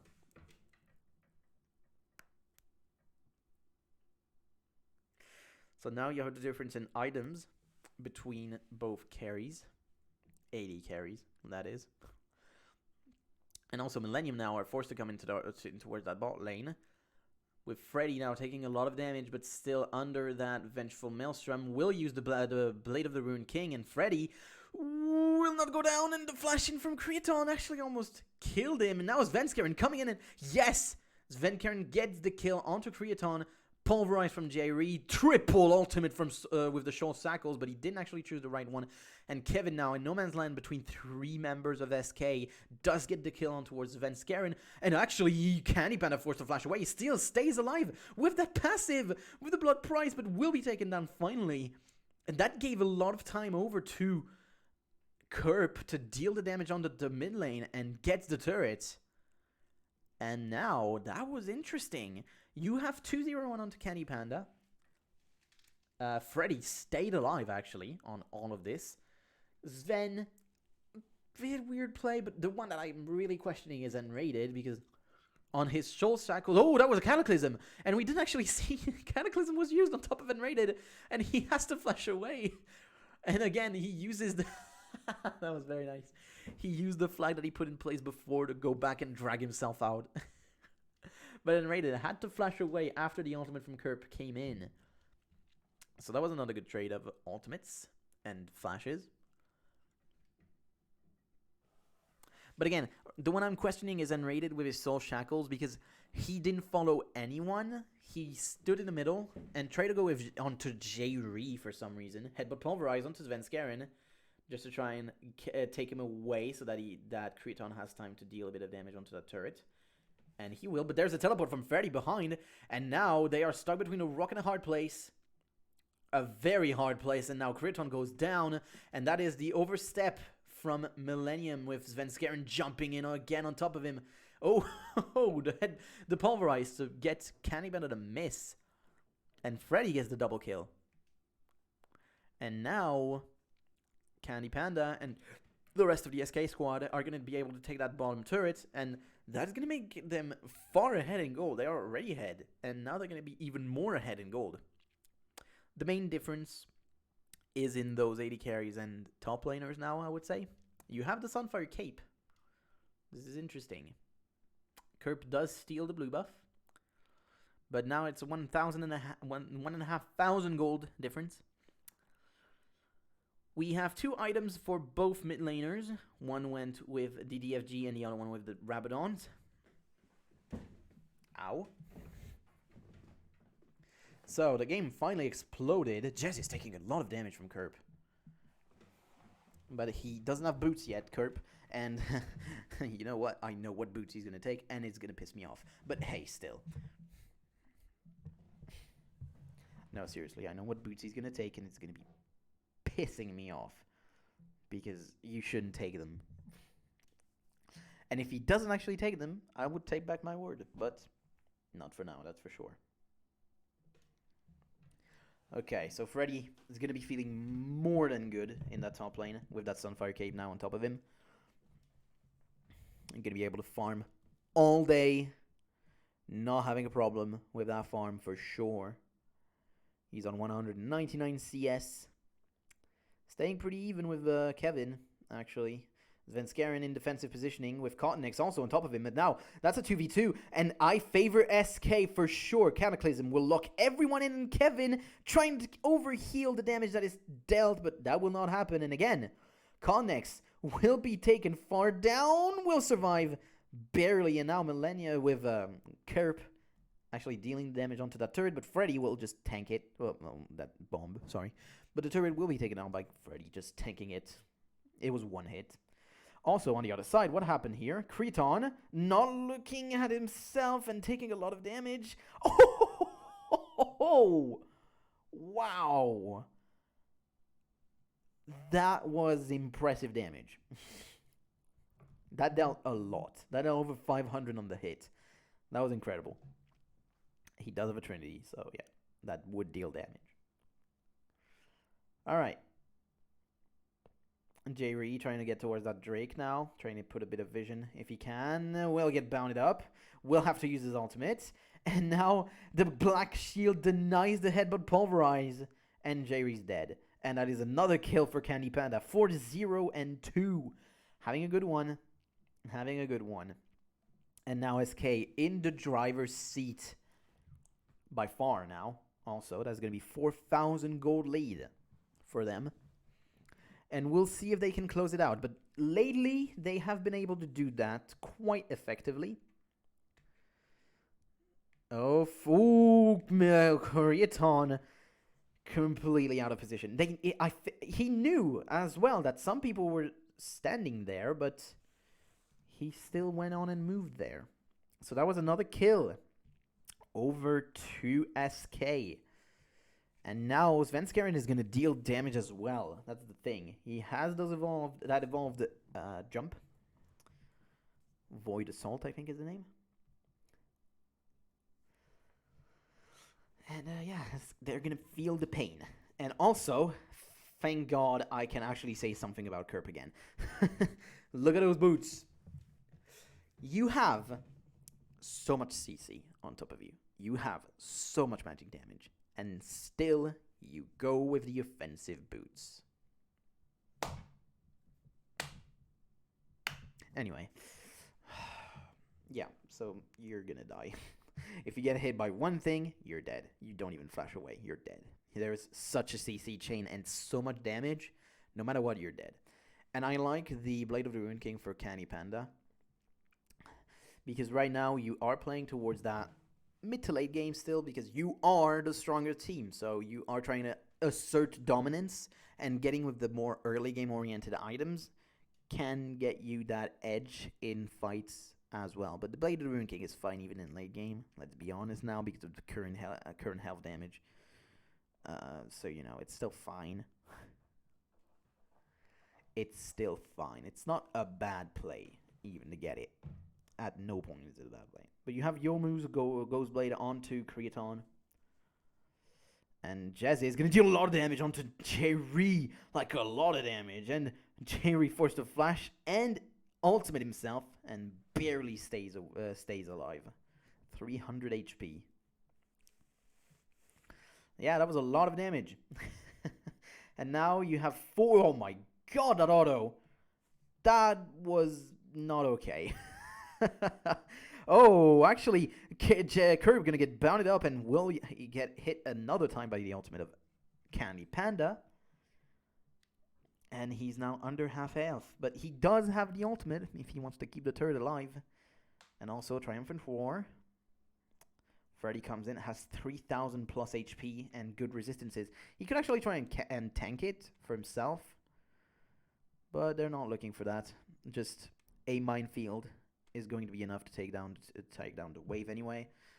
So Millennium forcing the other team to go out.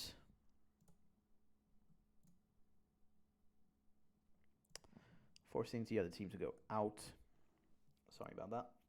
And now Cataclysm going to be used, but Candy Panda just flashes away and actually kites himself quite well. Now Freddy will also go down. That's a 1-for-1. And now Kevin, with the passive, goes down. And that's 2-for-1 for SK. But that was a bit worrisome, actually, because Freddy went down rather quickly. And that is probably because of the blades of the Ruined King. But probably because of the only one from Creaton since Kevin went in. Oh, Svenskeren going to be actually jumped on by Jerry, but no damage from Creaton will come in at the same time, so he will not go down. But that was scary. That was scary for sure for him. So look at that. Caught next. Just playing in the front here. Kevin bounded up, so he has to wait. And then, so it's Kevin that is standing a bit forward. Will deal a bit of damage over to Freddy. And now, Caught next gets jumped on. Goes on to Candy Panda. Uses the Cataclysm and just goes down after Candy flashes. And on the other side, yeah, you can see a lot of damage onto Next, but also onto Freddy. But at the same time, he was tanking for quite a bit. And now Millennium, for some reason, playing it towards that bot side. They're 4 in bot. I don't know why Candy Panda's there. They should be looking for that Baron. When you have 4-man bot, just look for that Baron. But instead, the ADC is in the bot lane, so you cannot Baron. I mean, 4-man, come on, with the jungler as well, and you know he's there. So that was very, very weird.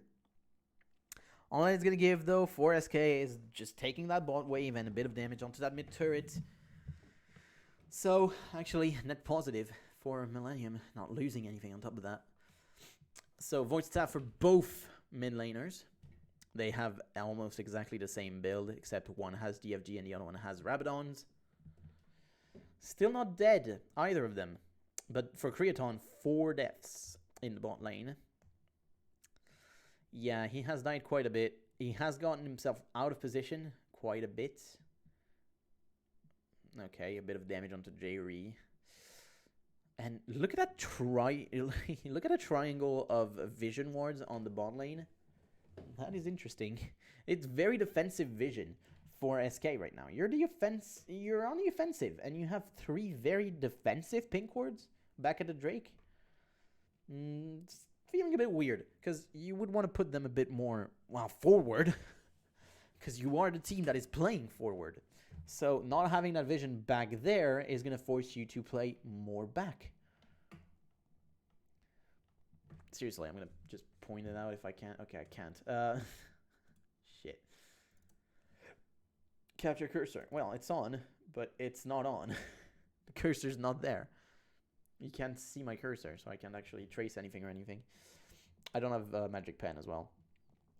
But I just pointed out. Now they're going to go for that Drake. Yes, it makes sense when you have 3 pink wards anyway in that position. Now Millennium, instead of going for the fight, are going to go towards that top lane and looking to get the vision from Millennium out of there.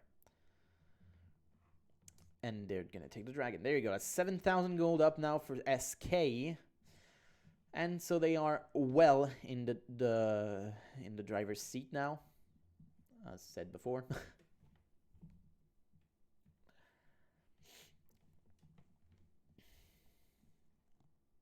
All right, Kerb gets level 17.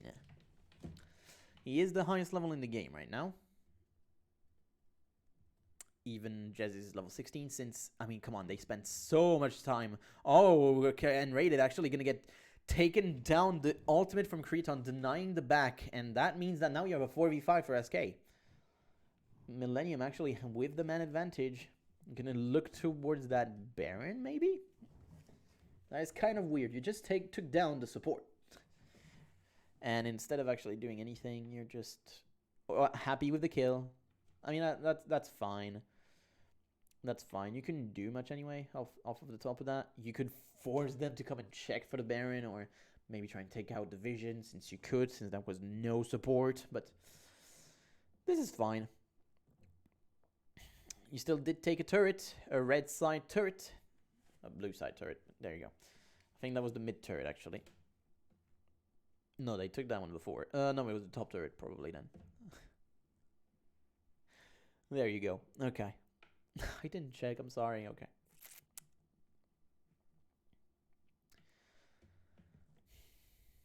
I'm just checking for vision things that I could look at, but I can't see anything that is very interesting about the vision. It's very defensive. There's not much placed down. Why doesn't Rated go out? Anyway. He could just completely go on that ward, but instead he just gets pelted by the Baron. Okay. Oh, Freddy gonna be jumped on. Gonna jump on to Kevin, sorry. And now Kevin, singled out, a lot of damage thrown on top of him, will have to flash away. He gets ignited, but he will flash away. Not even using his ultimate, but just flashing away. That's fine. I don't have anything to say about that. That's not wrong. He will just heal himself back up a bit off of the Krugs. Golems, I know, but Krugs. I mean, come on. That was what, August? They already had the map planned. The map was already planned. Come on. Alright, now SK. Oh, the Dark Binding does not connect. So now Millennium know that SK knows.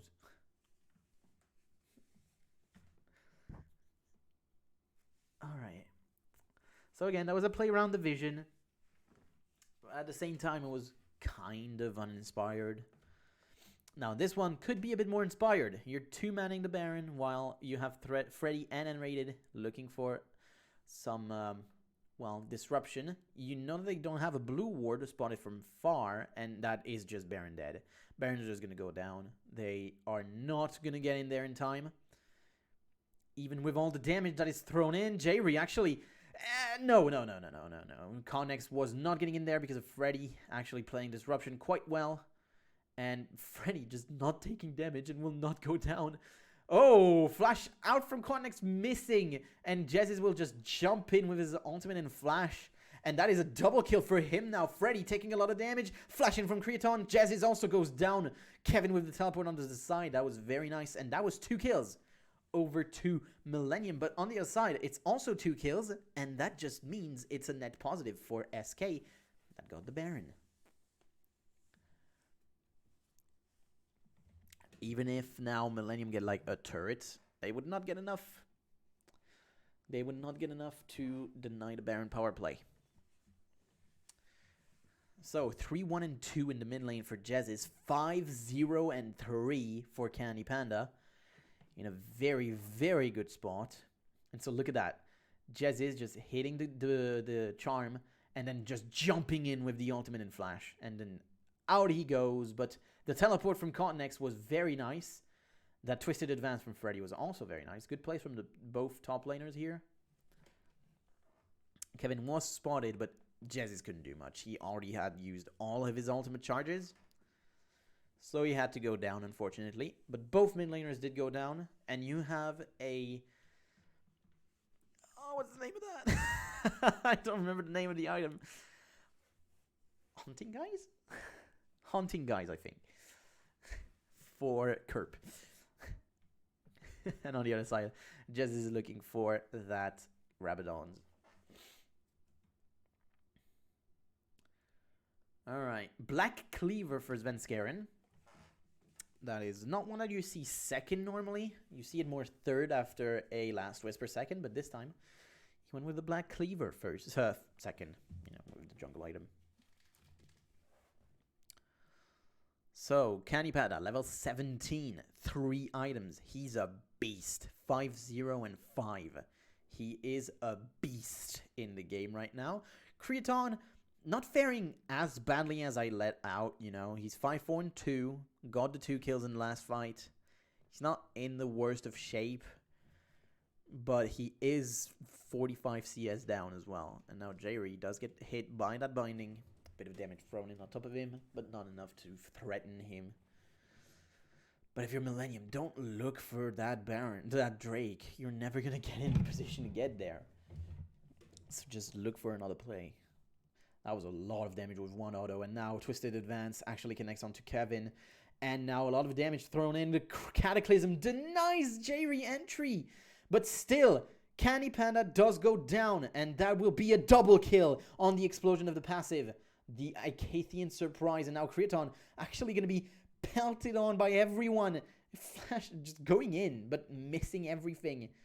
Basically, not missing, you know, you can't miss point and clicks, but he couldn't do much. And now SK, 4 dead, they're going to look to end this game, or at least get the inhibitor. But they have time to go even more, to do even more. Jerry has to play Disruption on the wave right now. Maybe they're not going to look to go even more forward, but I would. I would look for the first turret. I would.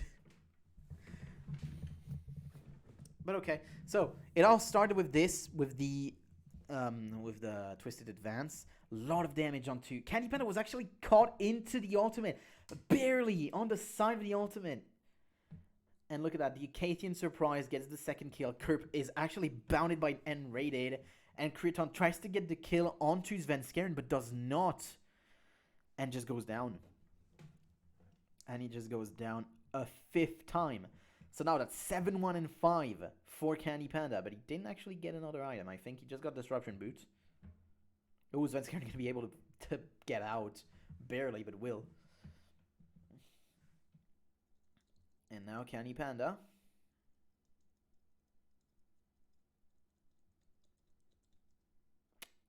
Alright. Getting that top wave. 50 CS ahead now for him. But you also have 50 CS ahead for Kerp now. CS are a bit everywhere. You know, some people have advantages somewhere and some have advantages elsewhere.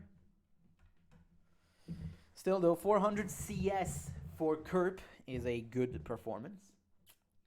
He hasn't had the best of games, getting jumped on quite frequently. But also out of position for one of them, you know. Would the the Merc Dreads, would it have saved him? No. No. But still. Sorry about that. My point stands that he should have taken them for the early game, and even a bit more, you know. You have so much magic damage against you. You just take them. Alright, another wave gonna come in. I think Kerp should ultimate that one, but I don't think he will. But he should. But he didn't. Okay, great. So, Millennium have a topside push, as you can see in the map. But of course, they're not really caring about that here. They're only caring about that bottom turret. And they did get the tier 2. That was a lot of damage onto Kevin. He's the tank, by the way. Well, he's more of a bruiser than a tank, but you know what I mean. He is the one that is supposed to be in the front line and do the things. Now, ultimate used by Creaton, just to try and take down the wave. And now you should have Kerp that is using it on the next one, but I don't think he will again.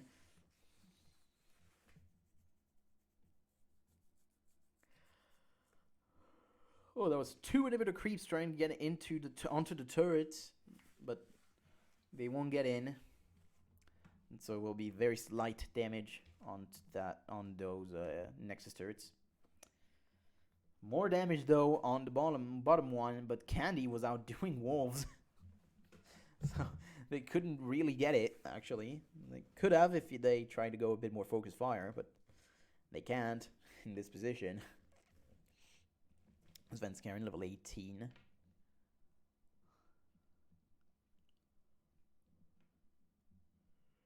Candy Panda getting the white, just getting all the jungle. For some reason you did that. And now SK have to respond at the top lane, by the way. There's massive wave that probably could take the turret. I don't know if it will, because the other side's wave actually did get it here. At the same time as it gone onto the turret? Or is it outside the range? Oh, and actually the turret did go down. So Millennium just got a free turret, thanks to the Winions. But they are still 12,000 gold back, and they are looking at a very bad spot here if that Baron ever goes down. If that Baron goes down, that's game, I'd say. And again, if it doesn't, well, it's just setting SK back. But they are in the best position still to end the game over what Millennium can. You know, if Millennium get 5 man without losing one, yes, the game's over. But very unlikely to happen, is it? It's very, very unlikely. You have a Frozen Heart now on top of Freddy. Had to go a lot more hybrid than last Maokai we saw. But still. Candy Panda off in the bush. Gonna try and use the Vomit, but will not actually connect. Yes, that thing's Vomit. I'm sorry, that's just what it is. I think the Q is the Caustic Spittle. What is the ultimate again? Living Artillery. There you go, I got it. Bit of damage from Svenskeren now with those spikes. Jazz is trying to get that mid wave, keeping the mid prio while 3 men are onto the Baron. But you will not deny Connex to get into the pit this time, I don't think. Do they know? They don't seem to know. But again, now Svenskeren. Everyone goes out of the pit. They could have continued. I really think they could have. Now Jerry taking a bunch of damage. Well, actually, connected on with the binding. And a lot of damage onto Svenskeren, actually, at the same time. So no one goes down. But a lot of things were used in this fight. And when I say a lot, I mean a lot of things. Talisman of the Ascension, Iron Solari. On both sides, the Iron Solari also. A lot of no, actually not that many ultimates. Just 1 ultimate on one side and 3 on the other, though. So there you go. So when it comes to ultimate timing, you have about, well, a minute to work with that. Still, SK are gonna get that next dragon that might send Jezis to his 5th item. Completed item. We'll see. He seems to not be done yet. He just cancelled it, but his back, so he's probably not done with it. And now, look at that big wave. Yeah, that was necessary to come back and take that one. Because you needed that. Now we have most level 18s. Now, N-rated is level 16. Same level as, well, Codnex just turned 17, but he was at the same level. So junglers, well, one is level 18. The other one is struggling to keep up with the levels. But I mean, now that's 17 to 18. It's not that big of a deal. Just one smite dealing 1,000, the other one dealing 950. It's not the biggest thing. Kerp getting onto the scene of the crime, trying to deal a bit of damage. Will hit onto Freddy, actually taking a good amount of damage with that bouncing bomb. That was more than expected for sure. And now you have 4 items onto Creaton. He's actually pretty scary. Creaton is kind of scary. He has 40% crit, so not that much actually, but still. But so if he crits, he would take out half HP on Jezis and Canny Panda. If he doesn't, it's debatable now that he has the best build. Alright, Kevin gonna jump onto Svenskeren, but Freddy also responding in kind. Kerp gonna take a lot of damage and will just go down. Freddy actually flashing away and will stay alive. And rated actually Soul Shackles onto Codnex. Connects, so he will go down by damage of Candy Panda. Ultimate used by Creaton. And that'll just be a 2 for none with Freddy staying alive. And now it's gonna be teleport used by Freddy to get back into the fray. There's no Kerp, there's no ultimate onto Creaton, so that can be game. Freddy will just tank it all. Doesn't use his ultimate for some reason, but he could. There you go. That's the ultimate. J-Re jumping on top of everyone. Pulverize. Well, connects onto 2. Kevin takes a lot of damage. Will go back down onto his passive. Creaton gets melted by Candy Panda, and that will be game as Jezis takes down Kevin. The Nexus turrets will fall, and the Nexus will be next to follow. This is game number 1. Over to SK. Whew. Alright. I'm going to take a minute break. I'm going to take a few minutes break.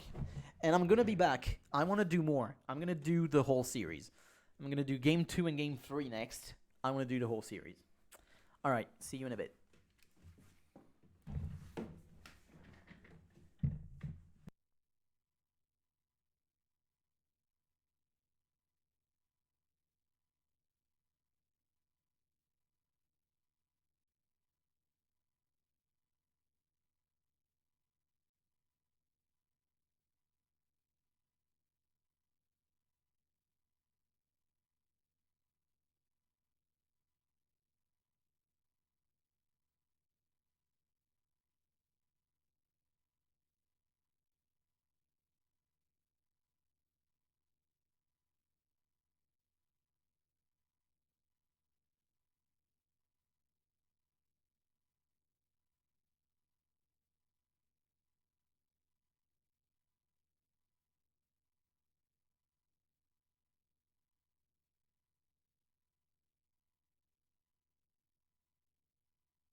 All right.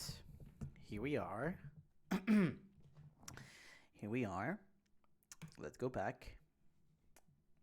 We've got 2 more games to do. So let's go.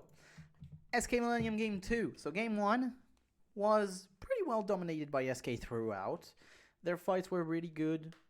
Kenny Bada played really well, I'm going to be honest.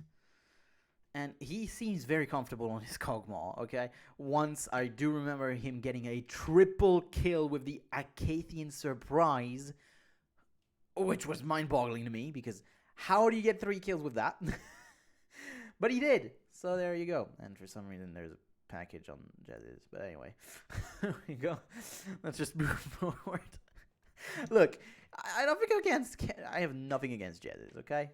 He's a good guy, he's a good player.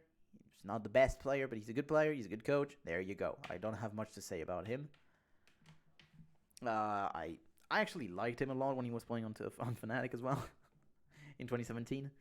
I felt like the bot lane was quite strong with him, but it wasn't thanks to him, unfortunately. I'm sorry. It wasn't thanks to him. It was mostly thanks to Reckless being the best ADC in Europe and one of the best in the world at that point, and probably still is today, but it's just a shame, isn't it?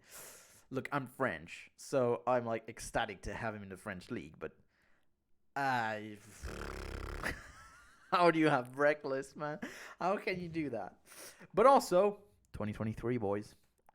K-Corp is so gonna go into the LCS. The LEC, sorry. They're so gonna go into the LEC. Anyway, focusing on that. That's a tangent, but focusing on that. I just want to see a better comp. From Millennium, I want to see a better comp. They didn't even do anything revolutionary or anything like that. It was too standard. The only thing that was kind of weird was the Alistar in the support role, but even that is not too bad, and he kind of played it well as well. Set up a lot of plays early game, that wasn't too bad. And so, it's not the Nidalee taken out this time, it's the Maokai. So, he's just going to pick the Nidalee. I don't think that Orianna is the first thing on their mind when it comes to mid lane right now for SK, but still. So it's going to be the Morgana first pick. Makes sense. It is very high on the priority list, much higher than anything else right now in the game that I can see from the bans. So it makes sense to have that removed. Anyway. So Kassadin with his 89% ban rate. Not played only in 1 game, and that was a troll game, so that doesn't count. No, seriously, it was a fun game between Alliance and Millennium. I don't remember. I don't remember against who. But anyway, against whom. But, so, Alistar and Corki. This time are going to be picked by Millennium, and that makes a bit more sense, since, yes, Creton is better on Corki. Corki is his best pick, as I already said before.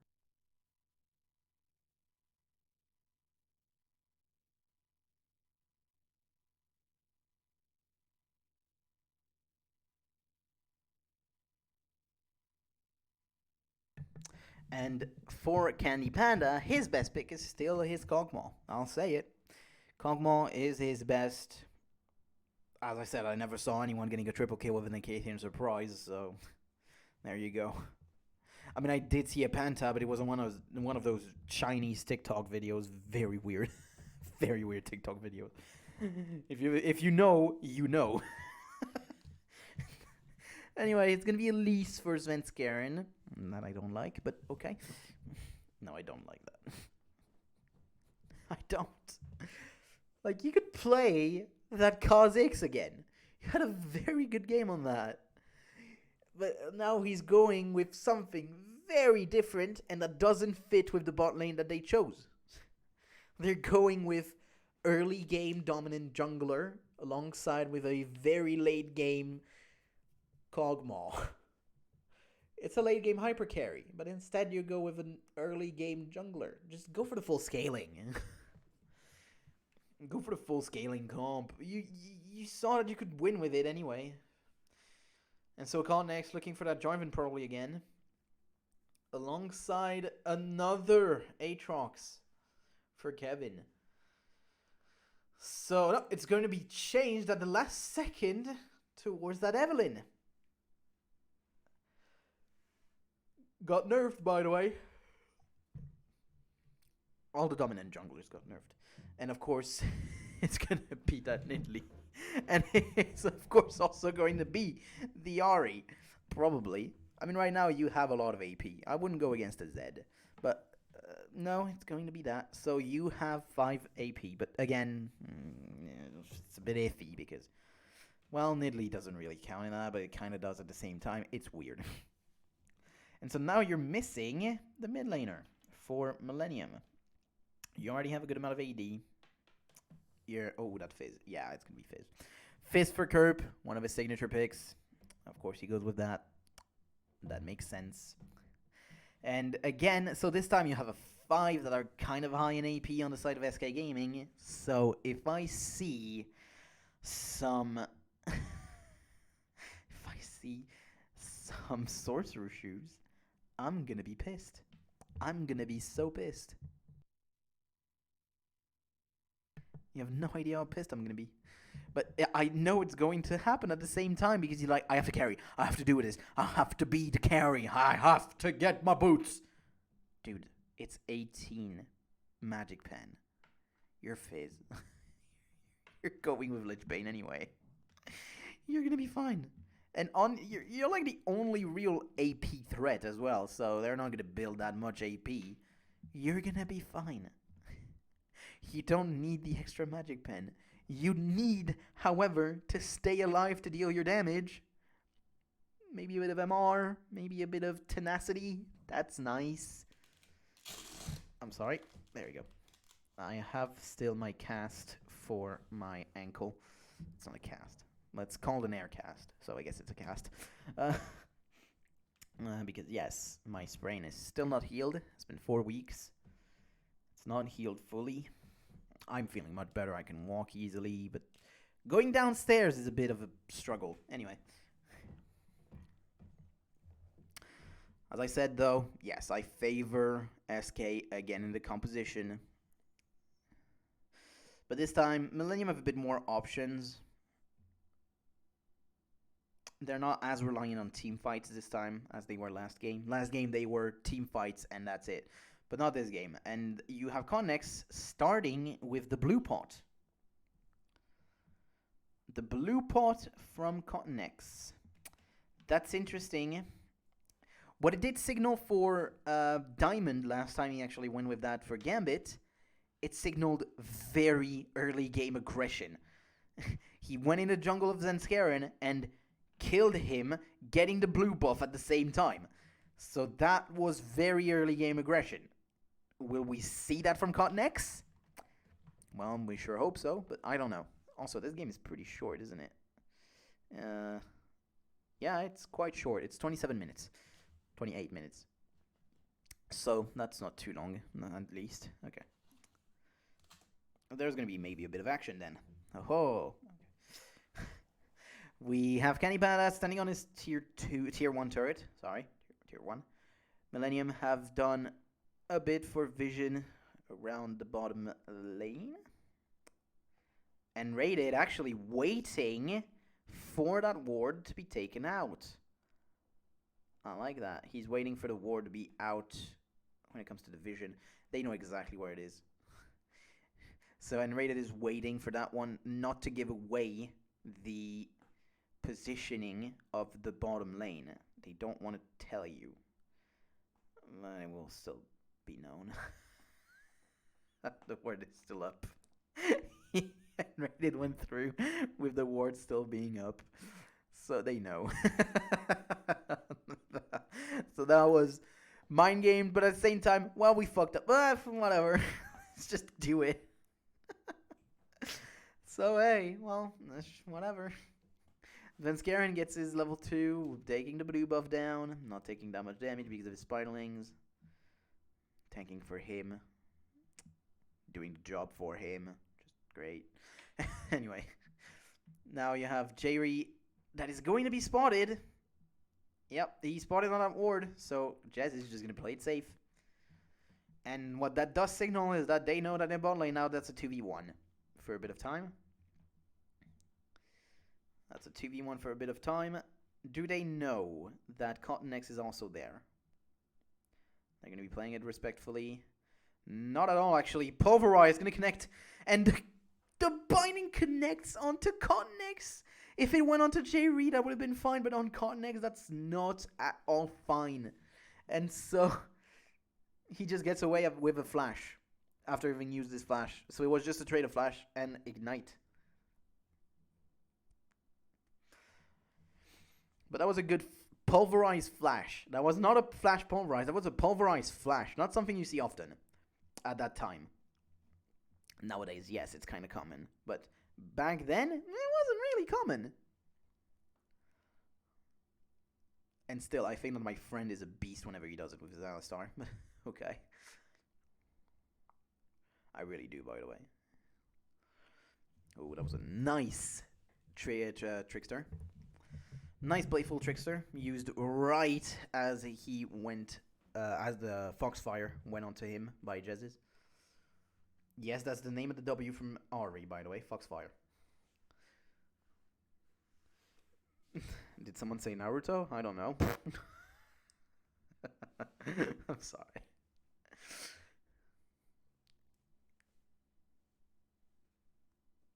Freddy having full domination of the lane in the top lane.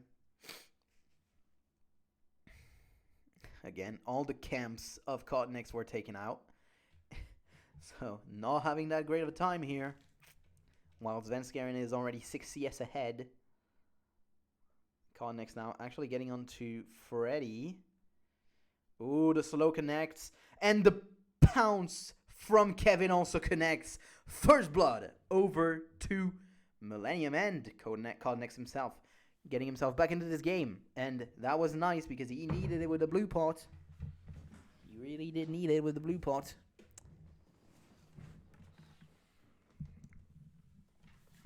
Alright, teleport used by Freddy and Kevin at the same time.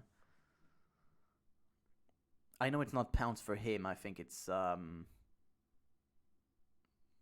void. No, it's not void. It's well, I mean the new one is the Darkened Blade, but it's not the one right now. It's not the one at this point. The dash. I don't know the name. That's the problem. I only know the names of actual things nowadays. Anyway. So Kriton will back away alongside J-Ree in the bot lane. That's 1,000 gold, so we'll just go back with a Sheen. I guess not. Okay. Connex behind Jez's will flash away immediately, not even taking a bit of damage, just flashing out. At the first sign of danger, just flashing away. That was fine. 5 CS difference in the mid lane. 10 CS in the top lane already. Double Dorn's Ring and a Dorn's Blade. Double Dorn's Blade and a Dorn's Ring. Sorry, other way around. Good sustain. No problem with his mana as well in the top lane because your Cougar form doesn't actually use mana. Remember that. Remember that. Aspect of the Cougar doesn't use mana. Isn't it crazy, by the way? At that point, there was like 110 champions, right? Because the 100th was Jace, and after that they really slowed down on their champion production. I mean, come on, for fuck's sake! Like, you had one champion in 2014 before Azir, so come on. Like you had Gnar, Azir, Rek'Sai, Kalista. Those are the 4 champions that were released in 2014, and 2 of them are actually released in preseason. Rek'Sai and Kalista are released in preseason. I mean, come on. Was Kalista actually in 2015? It might have been in 2015. Now that I think about it, I think it was actually in 2015, yeah. So never mind. 3 champions, but Rek'Sai was made in the preseason. And Azir was late in the season, alongside Gnar. Very late in the season. Anyway. I just, like, there was very little diversity in the game at that point. That's all I'm saying. There was, yes, there were 110 champions, but like 50 max were meta. Not even 40 were meta. It's weird. It's odd. That's all I'm going to say. All right, Millennium coming in also again taking that red buff. And actually completing the camp, because it actually gives him 6. That's what you call the right play. Now, Jez's, you cannot gank him. He has all of his dashes. If he actually flashes, if he uses them to dodge the fish early on, he's fine. He's not at risk. We do have a bit of thrift shopping, a bit everywhere. We have double Dorn's ring and a file, well, the flask, crystalline flask for Kerp. Dorn's ring and 2 Dorn's blade for Freddy, as I said. Double Dorn's ring by Canny Panda. Dorn's shield, Dorn's blade by... Oh, that's a lot of damage, but actually the ultimate will be actually repelled, and he will flash away. But that does give the camp over to Connects. But now Svenskeren actually staying on there, and the cocoon will connect, but he would take so much damage as Kevin is also there. And that will just be another kill for Millennium. 2-0 now for Cotton X. And that's good. He needed those because he is actually behind. He is behind. And now having those 2 kills will make it so that he is even. Probably. Because remember, CS that you get in the jungle is not the same as CS that you get in lanes. The value of those, they're not the same. Yes, some of them are very low, like 4 gold whenever you're going for the Raptors, but other than that, normally it's higher. Like, come on, blue buff is 100 gold, top. All three things in camp, so come on. Isn't it weird, by the way? Freddy is the only one that plays Nidalee in the top or in the jungle. It doesn't matter. No one's playing her jungle or mid, because remember, she was a mid lane at that point. If you go back in spring, she was everywhere. Oh, that's a flash soul shackles. Jerry will be bounded up. Will not use his ultimate. Will use it now, but will get bound. And will just go down using his pulverize to actually get all 3. And will just get out with the flash and the heal from Creaton. So never mind me. It was a bit odd still. He used his ultimate very late, in my opinion. Oh, 1 dash from Jeziz will not be used very correctly. The 3rd, and flash out from Cotton X, but again, he still stays in and goes down. And now Kerp getting in the middle, but the repel will still be long enough so that the fish doesn't hit him. And now Kerp in a bit of no man's land actually connects on the charm. The kiss, I was about to say. On the charm. And Svenskeren, a lot of damage on top of him, but will take him down. And he stays alive. That's a bit of a risky play, but will take him down, okay? He does have a bit of a healing in his W. Skittering Frenzy. But Chum the Waters didn't connect, and the repel was long enough so that it never connected. A lot of autos thrown on top of Kevin, but he doesn't really care, apparently. He can heal the autos. Oh, Candy Panda, a bit behind the flash out. Headbutt by Jerry. No pulverize this time. Just a headbutt. But it was a flash from Candy Panda. Going a bit too far forward. Creaton baiting it quite well, actually, at the same time.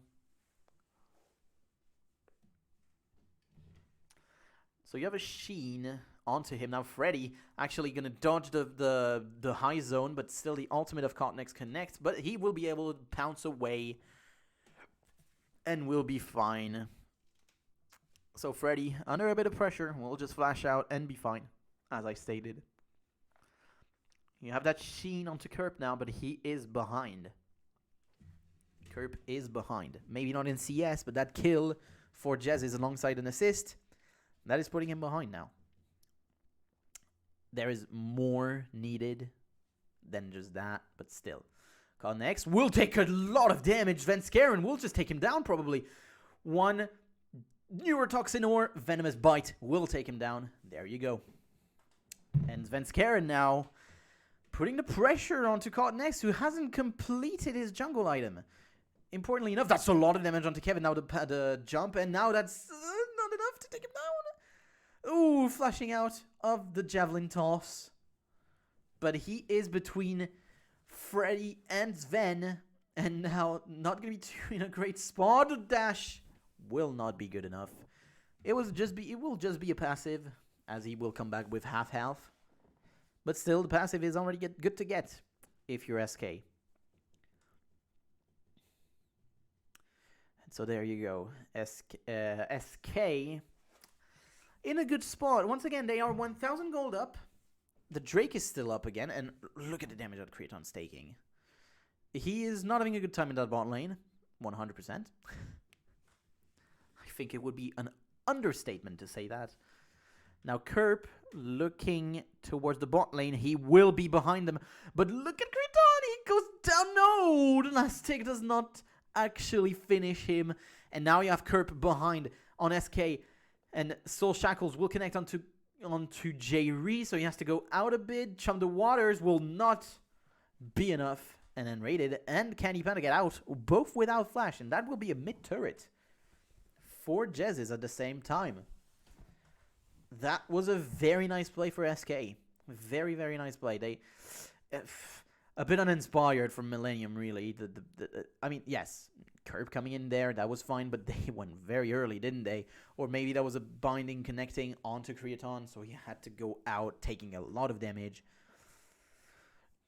No matter what, it wasn't too great. Also, Cyber, sorry, I'm not really looking at chat.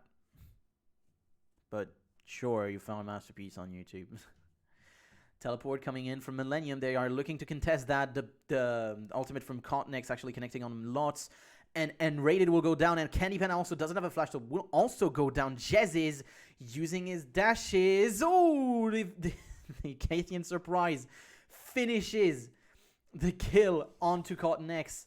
And the Drake will actually be taken by Millennium as well. The gold is now back to even. But Cotnex not having a good time now.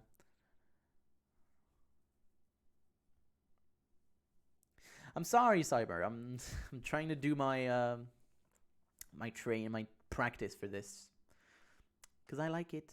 So yeah. But look at that damage onto Cotnex. And then the Acathian Surprises finishes the kill onto Cotnex. Then Jez is overstepping a bit. Almost gets it with... oh. Yeah. The Q almost got that, but it didn't actually. That was very close.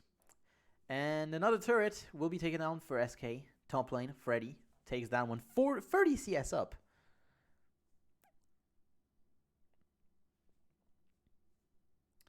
$30 CS up in the top lane.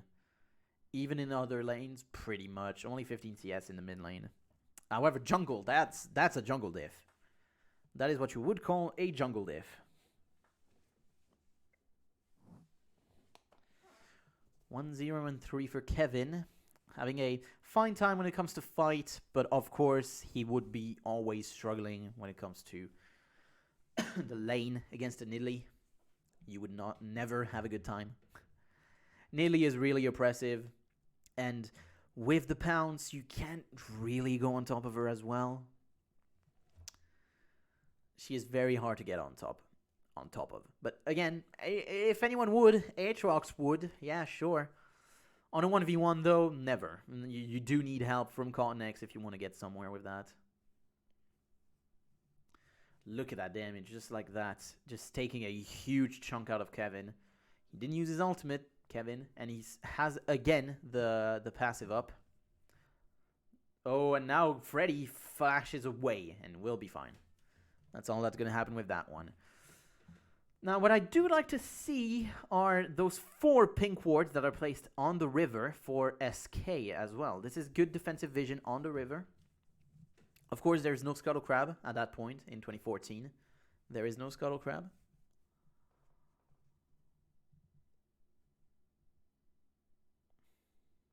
Kerp TPing back in the bot lane.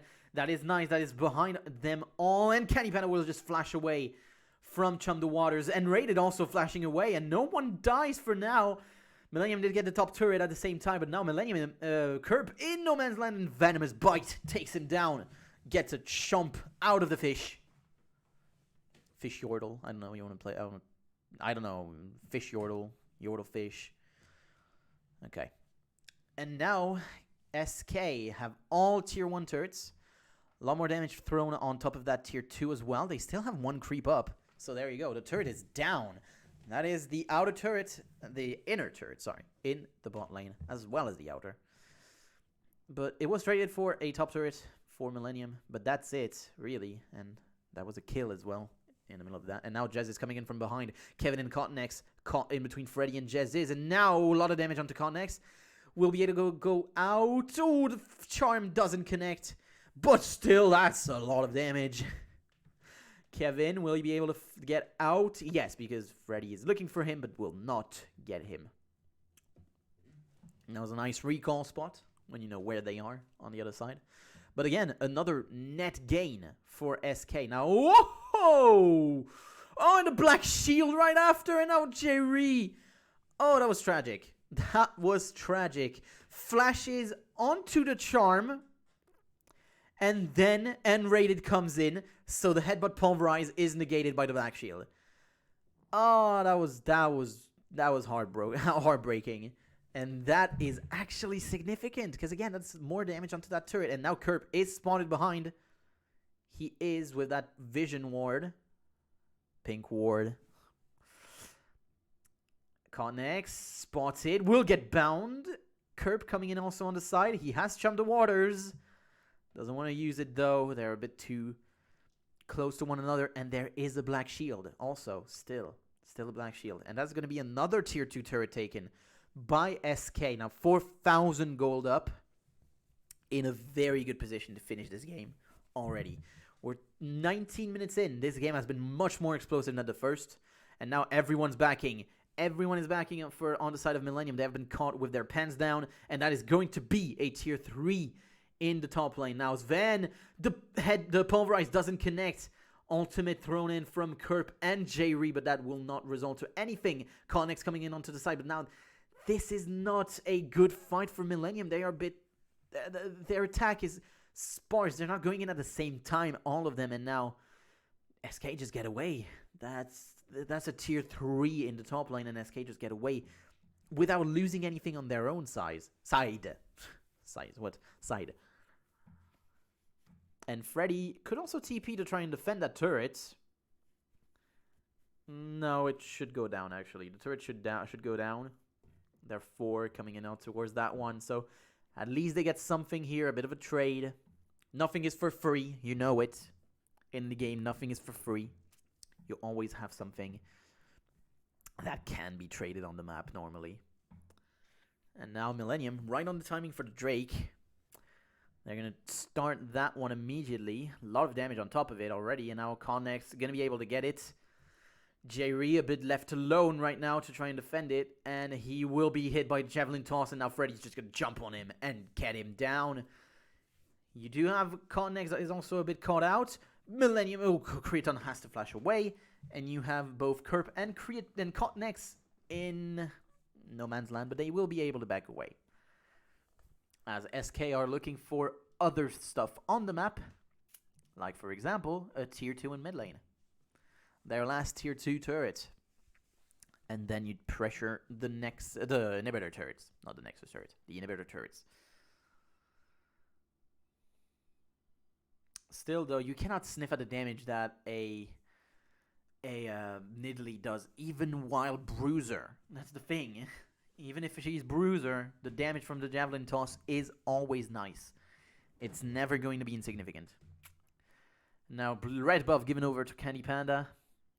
With a blue buff on top of him as well. And now that's a 2-mana headbutt pulverize. Kevin actually charmed out of his Q. And Kerb going to be able to take down Sven Skaren, but he is under soul shackles and will go down from Jez's Freddy. Taken down. Oh, yes, the rocket, the missile barrage actually gets him, but now Creaton a bit left alone and will go down. Another headbutt pulverize from Jerry. Jerry connects, and now the jump in from Kevin. Not enough kiting potential from Candy Panda. Another amazing Dark Binding, and that will be an ace for SK. 3 men down, though. That was a harder fight than you would have expected in their position, but two good headbutt pulverize like this one.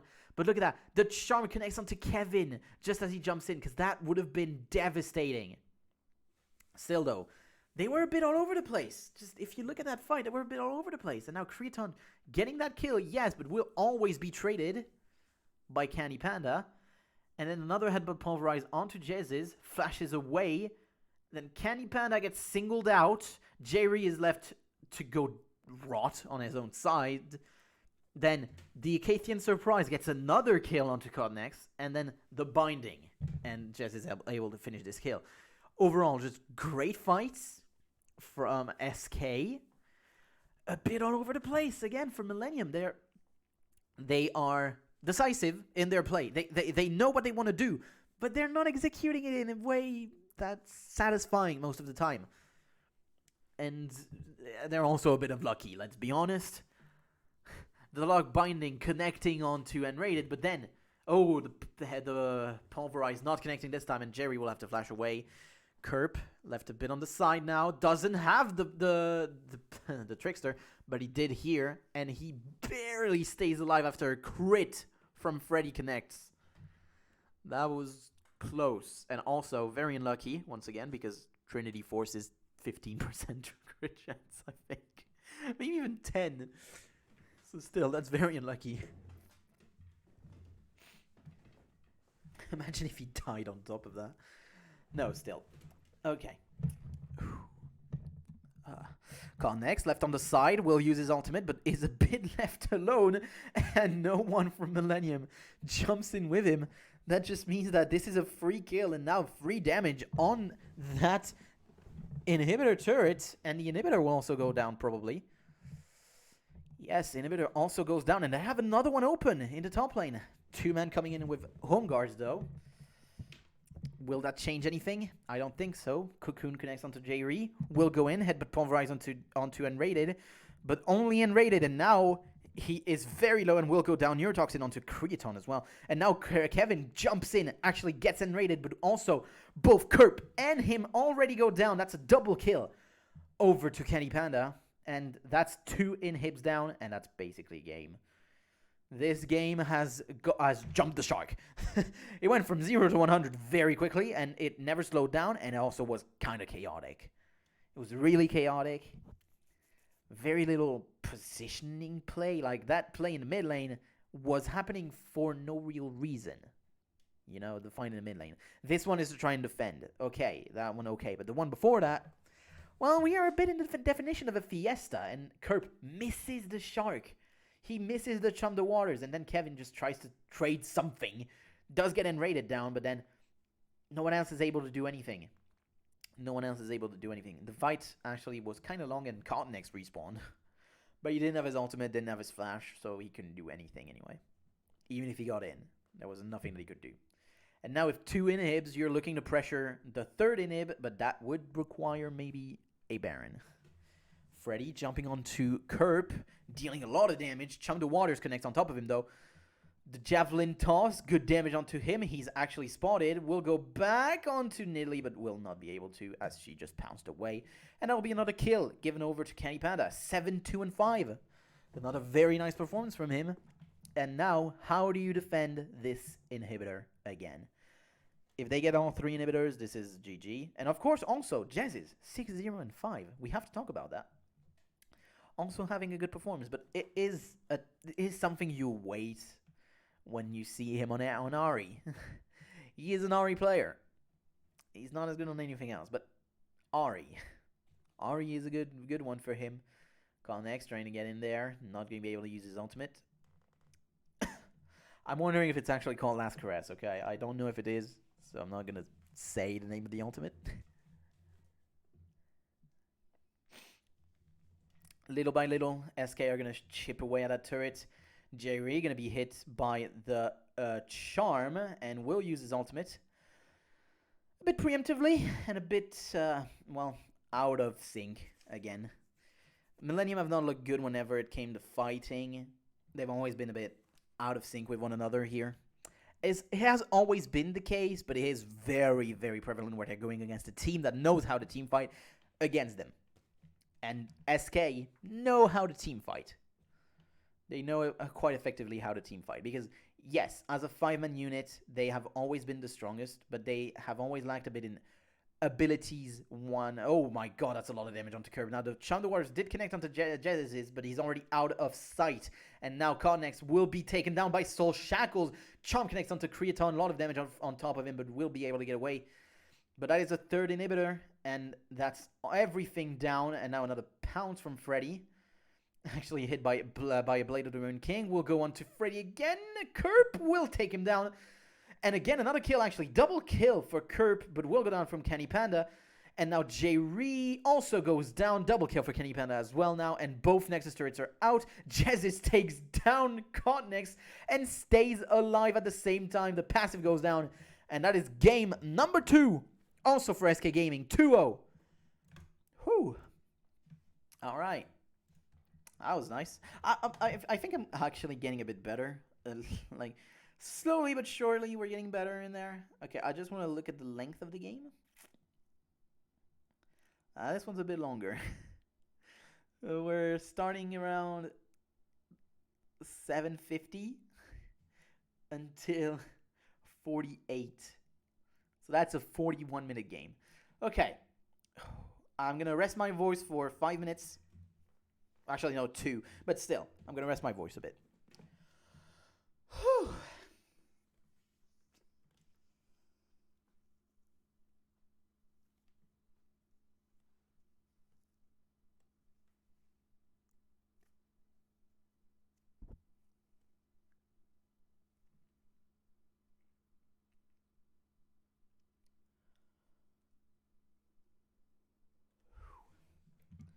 God damn. There was a lot of things that happened in this one, you know.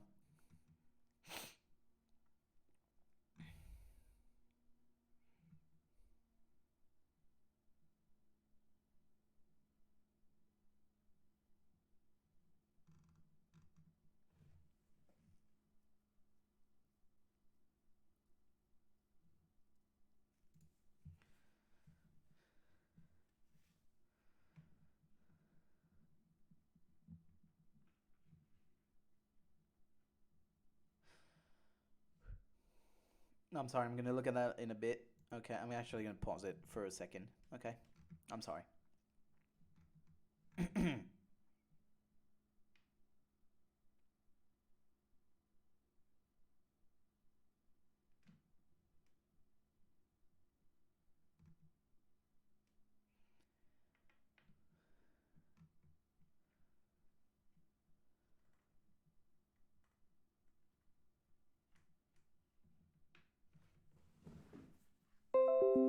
Whoops.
Hey, you know, in between games, you have normally 10 minutes. So, anyway.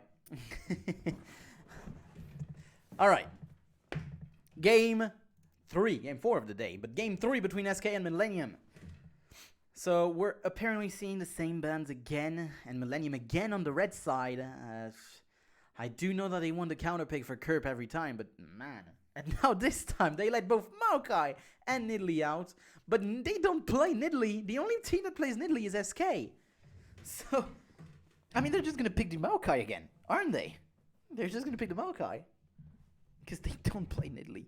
100% they don't. And if they are playing Italy, well, that's a shocker.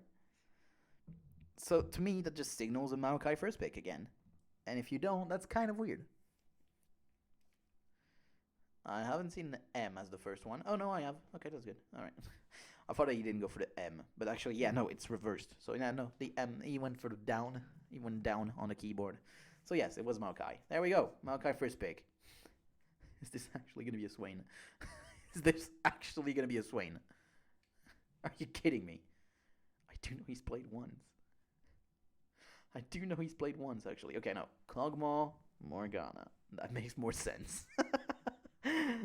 But again, Kriton's not the best Kog'Maw. He's not, is he? Candy Panda was the better Kog'Maw in the two, that's for sure. Has always been. But we'll see. That might just signal a Tristana. There it is. I didn't even see it and I just said it before. And alongside that is a Nami, so that's a very good 2v2 matchup. Very dominant in the early game. And they might look to get that dominance in the early game. We'll see. But also, it has good scaling. That's another good thing that you have on that composition. Still good scaling.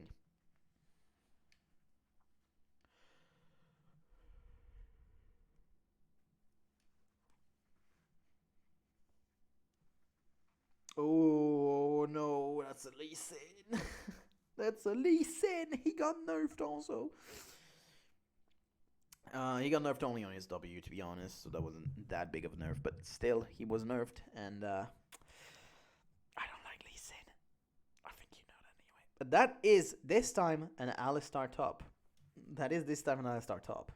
Or maybe Morgana mid, but that doesn't make sense with Curb. So that is an Alistar top. That is interesting. That is actually interesting. Because this time you have Alistar Maokai top side. So that's interesting to see. And of course, Millennium now are going to have to SK are going to have to blind pick their mid laner. And as I stated, if you don't have Orianna, Kassadin, or Ahri, it just goes to that Ziggs. And I stated that in game 1. So there you go. So Lux did get buffed, but I don't think we're ever going to see it still. Because the buff wasn't that huge. It was a buff on the passive. Basically, the passive now scales. And it is Lux. Oh. And it is Lux by Kerp. On game 3, while being 0-2 down, he picks a Lux. The balls. The balls on this guy. Okay. So that's... Well, I mean, the mid lane matchup is actually good for him, I'd say. He will get pushed in early, normally. But then when it comes to level 6, you're going to just boom. You're going to get a big boom. And late game, yeah, you can still one-shot basically 4 people in this team. Even like with an X-Drinker, that wouldn't be enough. A Hex-Drinker wouldn't be enough, would it? I don't think so. But that does warrant a Hex-Drinker for both Kha'Zix and Tristana, normally. Because the thing, so when you have a Nami on the other side, the thing you kind of want is burst. Because sustainly, yeah, you're going to be munched. With the sustain on the other side, you're going to be munched. So still, yeah, that's not too bad. I guess it's not too bad.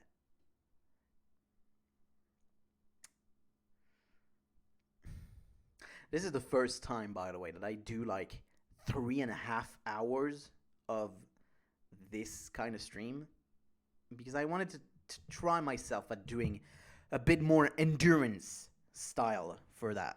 And yeah, I kind of needed it, because I think that for now I've only done, like, the best I've done is 2 games in a row. So 4 games, yeah, kind of needed that at one point. And also, I'm finishing the quarterfinals thanks to that. All right.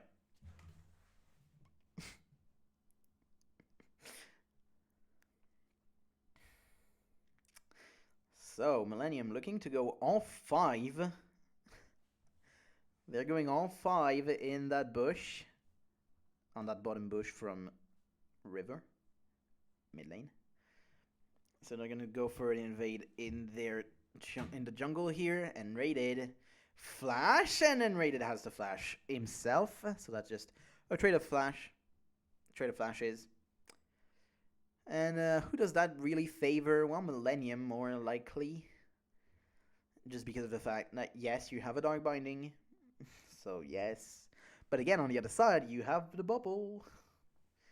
You've got the bubble. Also, they know every time that this ward is placed there. Oh, man. Wow, look at the mana that he used already, Jez's. He used like 1/3 of his mana bar. That is insane. Why would you do that? Look, mana regen is good, but is it that good? I mean, it's about 1.5 per second. A bomb is 60, I think. Or 40 maybe at that point. I don't know, man. Looked like a lot of mana used, but he's actually already full. So, whatever. But again, as I stated for Jez's though, like, he has 4 picks. He has 4 picks that he can play. Those are Kassadin, Orianna, Ahri, and Ziggs. Ziggs being the 4th. Like, in terms of importance, Ziggs is 4th. Ahri's 1st. For Jez's, I feel like Ahri's 1st. Nice miss on the creeps, by the way. But yeah, that's how I feel. Also, the lane is not going exactly what I thought, because the push is actually going for Kerp. But again, that's just his way of playing. He's pushing it anyway. If you look at Kerp, he's not non-stop auto-attacking.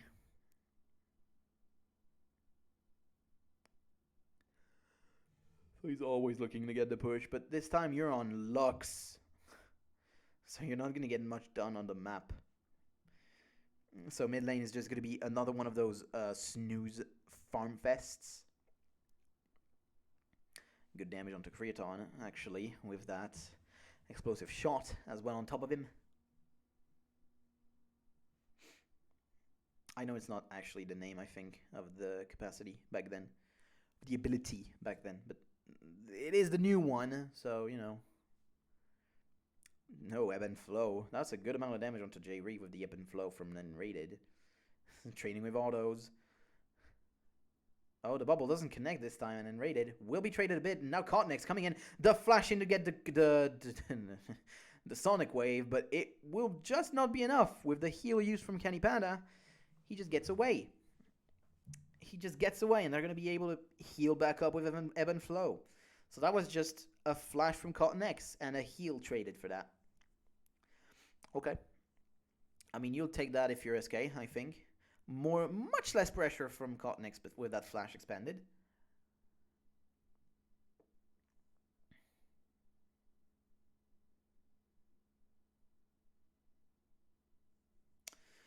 And Kevin and Freddy just training in the top lane, doing their thing. We don't have any explosiveness anyway. It's not gonna happen early on, probably. The only place where you're ever gonna have something happening is gonna be that bot lane. And even then, it's not gonna be massive. The amount of aggression that you can have in there. So, we'll see. Dark Binding does connect. A bit of gold given over to Jerry. That's what that means. And just those bouncing bombs to get the creeps for Jez's. There's no real advantage gained in the mid lane. Cotnex, though, does come back in. The Ignite, and this time, the Sonic Wave does connect again, and Cotnex this time will be able to get the kill. The return gank for Cotnex right before the flash comes back for Unrated. This was exactly what you wanted to see, to be honest. And so now, actually, Creaton has the wave pushing towards him, so he can keep that one as well. Oh, look at that, though. Cotnex very low, and the flash in, and that is traded. Sven Skaren. Very nicely done. Gets the white as well. Okay, that was a nice buffer. Nice buffer on the W for Kenny Panda.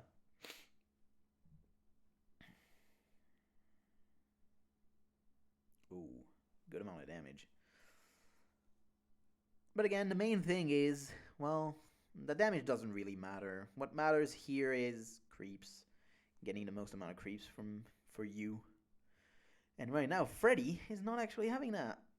He's a bit behind, isn't he? A wave behind. Exactly. 7 creeps. Jesus does get those 3 creeps alongside the cannon and threw the wave in. He's level 6 also. So he's the first one to get it. Kerp had to go back. It was kind of a weird back. Also, double heal for both sides. I don't like that still, but hey. What am I going to say anyway? Alright, I don't like that. I don't. What would I have chosen? Barrier, maybe. I don't know, man. And now Continex looking for more. Actually, I think he did spawn. I think Freddy had to have spawned Continex because he used his Vengeful Maelstrom. So he had to. He had to have spotted him. Big damage onto Freeton, but now Candy Panda actually gets bound. But again, the main thing that makes this wave, this lane as good as it is for SK right now is Ebb and Flow. Ebb and Flow is really good for healing Candy Panda back up. Or N-rated if they ever go for a trade. So yes, right now, this is just good for you. N-rated dodging that. But again, Jerry also dodges, and now Kerp coming on onto the side. And again, N-rated has to flash because he didn't respect the movements on the map. Jesus should have told him that, but he didn't. He should have said that it was MIA in mid. And so, if you're N-rated, you don't go for some trades like these. You did put Jerry low, but were you ever going to kill him? And now Svenskeren, headbutt, pulverize, the ultimate. But still, Svenskeren stays alive. Jess is actually with the damage, and now Svenskeren is fine. Freddy comes in. And, I mean, that was a good play from Millennium, but just the big turnaround with the heal from Jez's. Okay. Was I wrong? No, I was not wrong in saying that the heal was wrong. But, well, it did turn that one. It did turn that one fight, sure. Because now Svenskeren dies. If the heal wasn't there, Svenskeren dies. 100%. But still, it doesn't warrant the use of the heal as your summoner spell, okay? It does not. I get that it was quite strong at that point, okay? But I don't know, man. Still, though, the final spark was not enough by far. You could have gone for that auto, Kerp. You really could have. The passive illumination would have been nice to have as extra damage here, but nope. Nope. I love how the ultimate is already up for Kerp. This is damn crazy. Also, maxing out the E level as the first. Lucent Singularity, I think is the name of the E. I don't know. I didn't study the spells of Lux yet, but I think it's Lucent Singularity because I did play Lux a bit. Okay, I'm level 6. I'm level 5 on her, not 6 yet, but I'm level 5.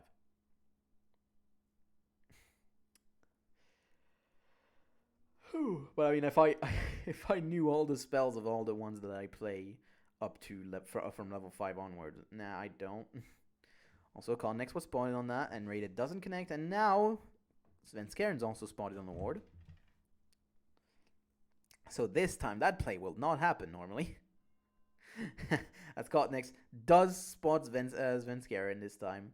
He will get the white and will just go out. That does mean wolves, though. Okay, good job, Jezis, not connecting on anything. And now, that was very low damage on the auto. And missing the Lucent Singularity. So, Kerp, not with the best of trades. Just because he misses everything, but still. Also, this time, okay, you can go with different boots, with the Sorcerer shoes. Fine. I don't know why you're not ulting here, but okay.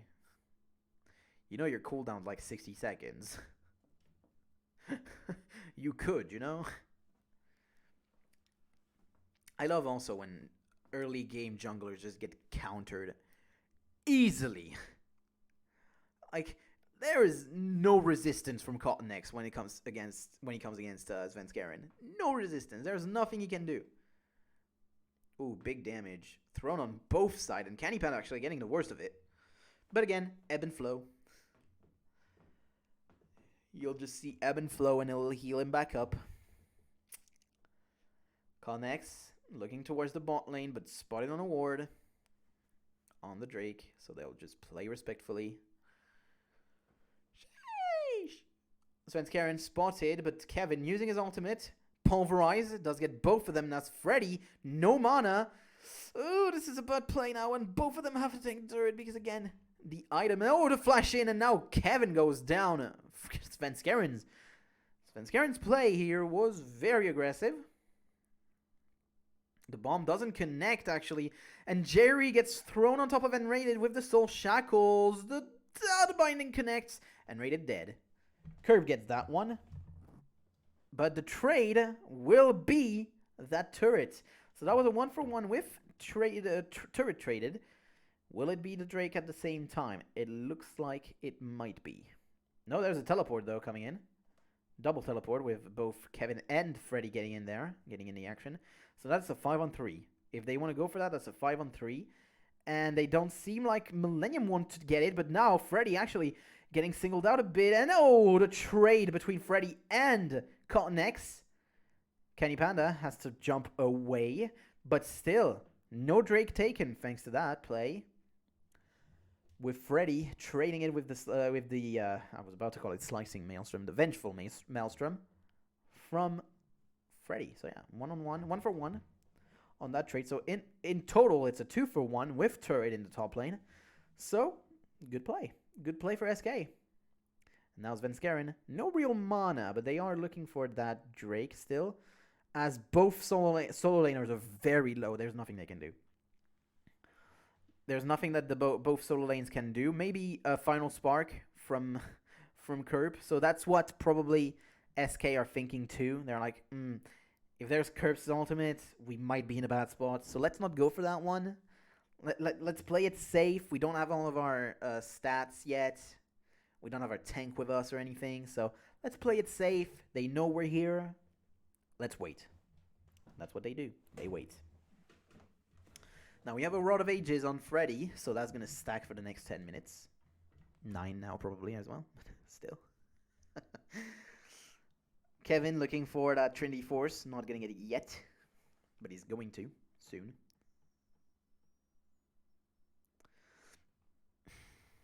Curb getting all the CS in there.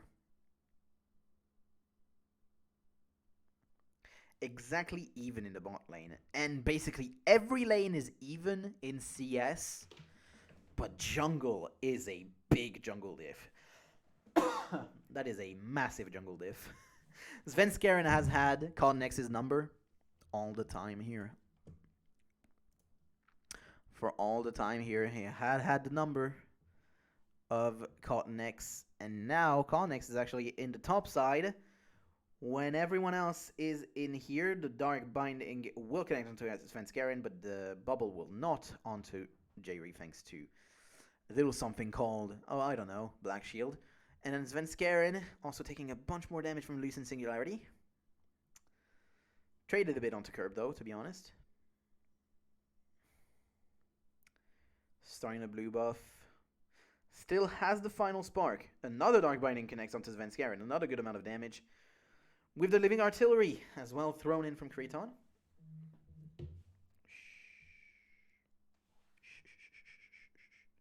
Shut up.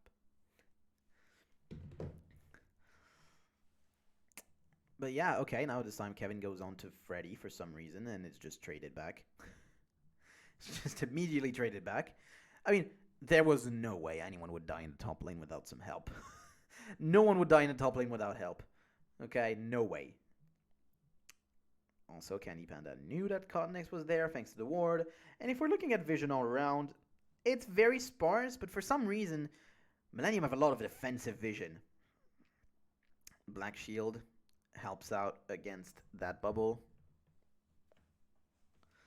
Still though, Jerry now very low, and so that signals another start on the Drake. Candy Panda will get bound though.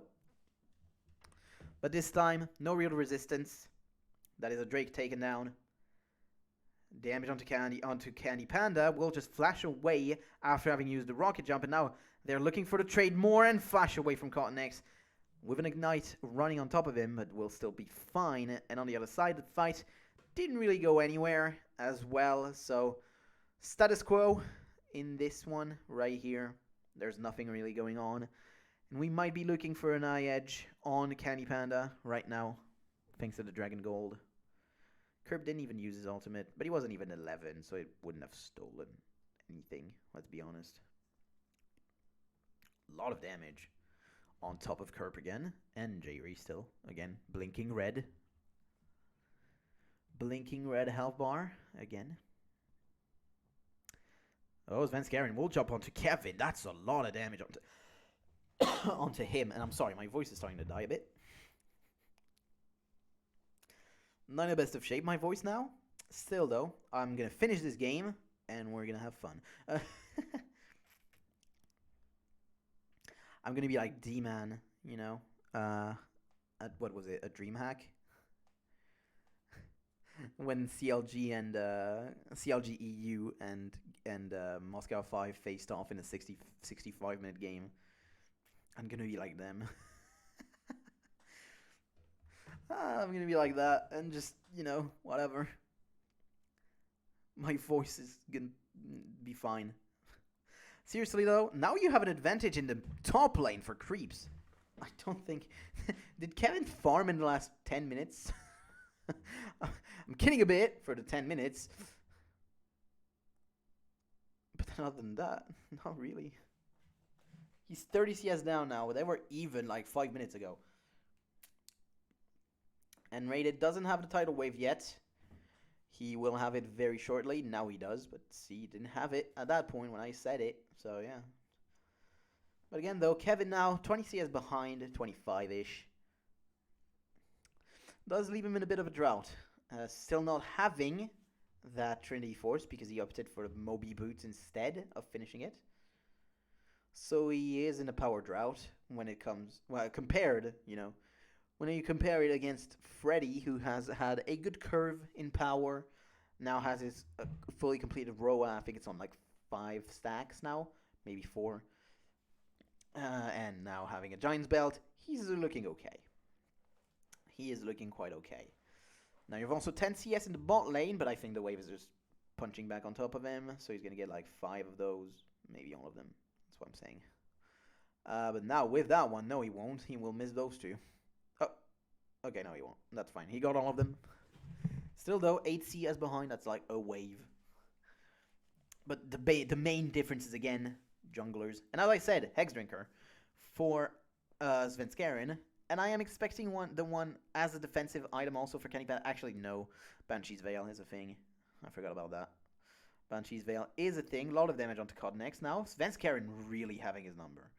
Really, really having his number. He knows where he is at all time. And that is a work of good offensive vision. And now Svenskeren coming onto Curb. Will not hit the spikes. So no real damage thrown on top of that turret yet. No more damage. Kevin, headbutt pulverize. That was just very funny, I'm sorry. But now Kevin a bit in... Yeah, okay, was a bit in trouble, but not too bad. I like that a lot because like, oh yeah, I'm gonna pulverize, headbutt you in the turret. Okay. I'm gonna Twisted Advance.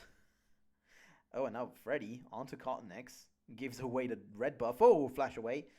Had to flash the light binding from Curb. A lot of damage onto Candy Panda, and now a tidal wave has to be used, but he is bound, and now Jerry just flashes Soul Shackles and gets the kill for himself. That's been unfortunate, though, that he gets the kill. But that was a bit too aggressive from the bot lane now. They are thinking that they are stronger than they actually are right now, and that will just be a turret given away to Millennium alongside the kill. Blue buff also taken for Curb at the same time. Freddy gets that. Golem. He laughed as well. I looked at him on the cam. He laughed when he got it. That was funny.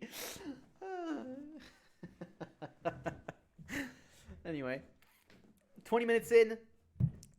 This game has been looking a bit more even than the other two, even though I do think that Svenskeren has just denied everything for Cotton X and has not let him have anything.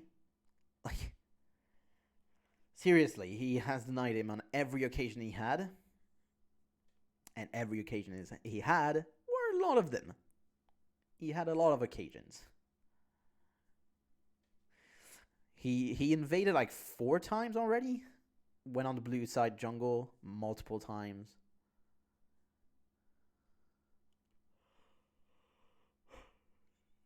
And it showed good map awareness. Exactly of where the enemy jungler would be. Something that will be common practice in the next few years. Now you have a lot of damage. The turret on the bot lane can be taken down pretty easily. In the mid lane too, it shouldn't take too long. Jayri now going to be jumped on and just dead. That was very high amount of damage. And Jayri never stood a chance against a bug going on top of you. And Candy Panda also throwing any autos from long range. You couldn't do much. And that is just giving away the second Drake for SK.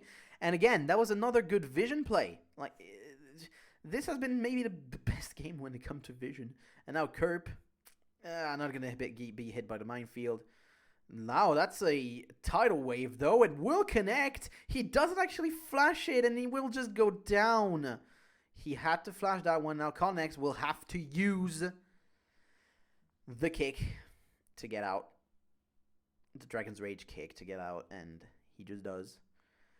But now that leaves that mid-turret vulnerable. All 5 of SKs are going to be here.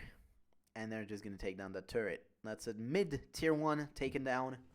The most important turret in the game. And now Candypad jumps onto Creaton. He will have to flash away. Ooh, the Twisted Advance follows him in there. And Creaton just goes down from the Buster Shot. And Connex again jumping in aggressively. Gets that second kill. Double kill for him now. Flashing in, but will not be able to get that one. That was a bit too much from you, Candy Panda, okay? You were a bit too overconfident. I get that. You had a good game. And now Kerp in there has the final spark. Actually didn't deal that much damage. And the Hex Drinker pops as well. So he was fine. Svenskeren not in the danger. Not too much danger.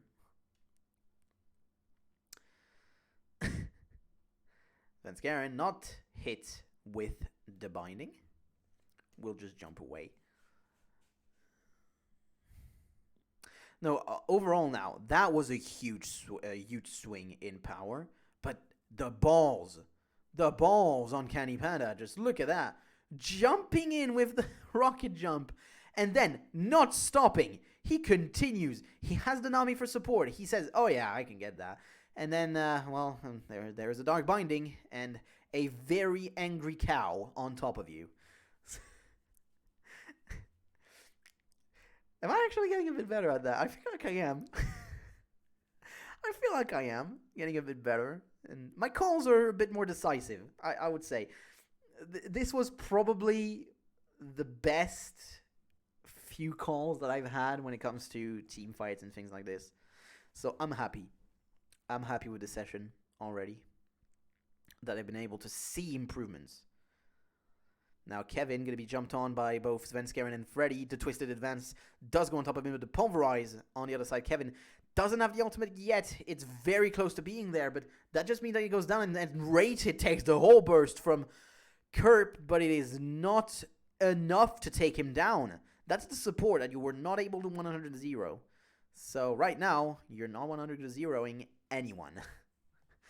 And that is a bit of a problem for Millennium, but that doesn't mean that they cannot hold. They can hold for another good 20 minutes. For sure, because you have a Lux. Lux is known to delay games, just like a Ziggs, but in another way. It's like very identical in the playstyle, but champion style is not the same. I mean, you're an artillery mage if you're Ziggs. In my opinion, you're an artillery mage, but You could say Lux is the same. Actually, I think Lux is stated as an artillery mage, and Ziggs is not actually stated as an artillery mage, but which is weird for me. I do feel like he is. Then Scarin does get bound, and and hit by the light binding as well, so double bound. Kenny Panda, though, on the side, will get that bottom turret, still throwing a wave as well on that bottom turret, so that will require a response. Else that is a lot of damage thrown onto that turret. Candy getting a lot done with that one here. Yeah, that was a lot of damage probably on that turret. Freddy gets bound. Jez, oh, Final Spark does not connect on the Jezz. That was very weird, but now Twisted Advance and Curb goes down. Just like that, and now Kevin in No Man's Land will get hit by the Buster Shot and will get hit by the bubble as well. Kevin is down, and that is just 2 very fast kill along with a turret. The tier 2 turret also taken down. I'm going rapid fire now with my calls, though. I'm going rapid fire. Can you even understand it? I hope you can. Because, I mean, for me, it's intelligible. For me, it's intelligible, so it should be. But look at that. Jesus gets bound for some reason. So wait. I didn't know that was an interaction. Did you see? Okay, I'm going to go back. Look at that interaction, okay? So, what you want to look at is Final Spark from Lux. Look at it. Okay, wait. What you want to look at is Final Spark from Lux. Look at it. And look at the rubber ducky. Look at the rubber ducky at the same time. So, the satchel charge actually bumps onto Kerp, and that means that the laser is not thrown onto Jez's, but instead onto Svenskeren. It was taken out on the side alongside the model, but the laser was still in the same place. So that was a bit weird. But what that meant was Kerb dead, and Kevin also dies after using his ultimate. Again, a bit late. I feel like they don't like using their ultimates early, the Alistar's, don't they? Still to this day. Anyway. So that is just very unfortunate for Millennium now that are in a very bad spot and already 2-0 down as well. So they're looking at relegation. They're looking at that 5th place match that if you don't win it, will throw you in the relegation tournament. And I actually think they actually lose in that tournament as well, but just saying, okay, it's fine. But yeah, okay, so Kenny Panda will get that red buff, and now Kevin gets jumped on, but the pulverize. But still, that's a lot of damage on top of him, and now Svenskeren just assassinates him. Yeah. There's a lot of damage on that SK squad, and now N-rated actually flashes away, but will still be taken down. Everyone used everything in the bot lane now when it came to Millennium, but now Creaton singled out, will be jumped on and will be taken out, and J-Re as well. That just gave resets to both Candy Panda and Svenskeren. And that gave another double kill over to Candy Panda as well. Now 5-2-2. And look at Svenskeren's performance, man. 60 CS up. 5-0-6 to 2-4-1. Svenskeren is the MVP of this series. Yes. Hands down. Hands down. And if not, at least the MVP of this game. I mean, come on. He has had more than a good enough performance to warrant that. And even in the other 2 games, he had a very good performance. I really liked his first Kha'Zix as well. Second game was a bit weirder, but he still dealt a buttload of damage. But say it, no. Buttload of damage. And Kevin jumping in, but will not get it. Jez is bound. Will actually get hit by the by the Final Spark, but that will not deal enough damage. That will not deal enough damage. Final Spark barely did half HP, but again, he has a bit of MR. What the fuck, Kerp? Are you freaking kidding me, man? He got a Medjai's on the losing team, 2-2-1. He took a Medjai's. You're kidding me. A mid-Jais. How can you think that's a good idea? Take a Void Staff. Just take the Void Staff. Why do you go mid-Jais, dude? That is troll. That is really troll. No, that's not okay. That's not okay. That's the worst Medjais. I don't care if he got it before or after the kill onto Unrated. It doesn't matter. It's still bad. It's still a bad item. Just get that Void Staff. My god. Also, they got a lot of AP. On the other, a lot of magic resist on the other side, okay. They took a lot. But it makes sense. You have a Kog'Maw and a Morgana as well. And an Alistar to a lesser extent. But still. That's a lot of magic resist on the other side. Get a Void Staff, dude. And you love doing your boots early. Where are your tier 2 boots? You love doing them normally, dude. Binding connects. For some reason, he didn't actually ult this time. I feel like that one could have been a kill, but okay. Still, though. Inhibitor responds in the mid lane for Millennium, because yes, they did lose that after the play, you know. And Kennypeta actually gets bound, and now Kennypeta jumped on and will have to flash away, but will be hit by the final spark. Kirby gets that kill now. Freddy also goes down. That's 2 kills, and that's a shutdown as well. And now Jez is looking to deal that damage. Svenskeren gets in there. Flash out. That was very nicely done by Kevin. Gets Jez in a vulnerable position, and he goes down. That was very nice. Kevin with the play of the game. Yeah. Oh, look at that play, though. Oh, my God. Svenskeren flashing in, getting the kill onto Jayrian, gets out scot-free. Now, Enrated will not be as lucky as Creaton flashes on him. But that was interesting. And that was a play that will warn them not actually... I don't think they can take Baron. I don't think they can take Baron. They are going to TP for it, but Sven is there, and he has damage. Will just be headbutted away. For some reason, Freddy not TPing. There's a ward behind, but he's not TPing. So they're just giving away the Baron. Okay, so Millennium get the Baron off of those 3 kills.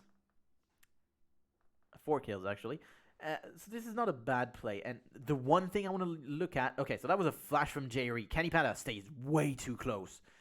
And so that made him in a vulnerable position. And that was just Final Spark taking that kill. Giving also a few stacks in that Medjais, I guess. But then that bomb was massive. But look, Dark... I think the light binding connects at the same time as Kevin flashes headbutts Jez's. That was magnificent. Also, the flash was bugged, but whatever. That gives a Baron over to Millennium now, so they can hold on for a bit longer. I won't say that they are in the offensive position yet. No, they're totally in the defensive position, 100%. But still, it was interesting. It was interesting for them to get that Baron, of course. And Kerp at least has a few stacks on that Medjais. Sure. I don't think that it's still efficient when it comes to gold, but with the amounts that he has probably. But still, it's a thing. Kennypeta level 16, Svenskeren level 16. That one is much more important. Svenskeren level 16 is very important because that's his 3rd evolve point, and he did not evolve the R, so he has all of the basic abilities evolved. And an evolved Q deals damage. Deals a lot of damage when you're isolated. Now, though, I don't want to see that again from Kennypeta, that's for sure. Because, yeah, that isolation like that. He put himself in a position where he was alone, basically. And that wasn't too great. Because then, yeah, Jayri just singled him out, flashing on top of him and everything. That's not what you want to see. Now, the only objective that is going to spawn is that Drake. But also, remember, 4 man have that... Actually, no, all of them. All 5 have the Baron for Millennium right now. So that's interesting for them, for pushing maybe. But you are against the Ziggs, so have fun with the push. That is all I'm going to say. Have fun with the push. All right. I mean, not just the Ziggs. You're against a Candy Panda on Tristana with 3 items completed. Going with a standard build and also soloing that Drake.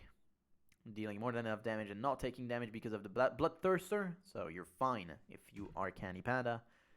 You're never going to be at risk of going down with that Drake. So there you go. That is just a free Drake. No real positioning lost for that one as well. And Millennium didn't want to go for it because they know that they're still behind even though they have the Baron. I mean, what they want right now is just a fight.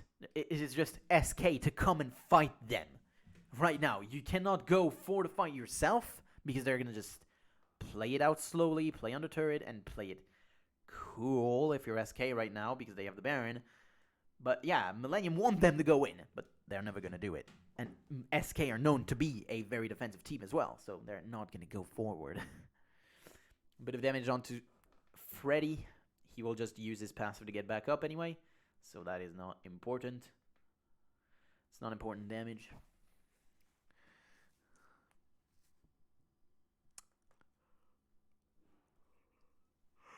Ooh, sorry.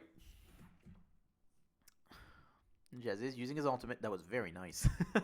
The follow on that was very nice. And Rated will get hit himself, though, and he has to use Mikhail's Crucible to get out of it. And has to flash out. So that was a lot used, only against an ultimate from Kerp.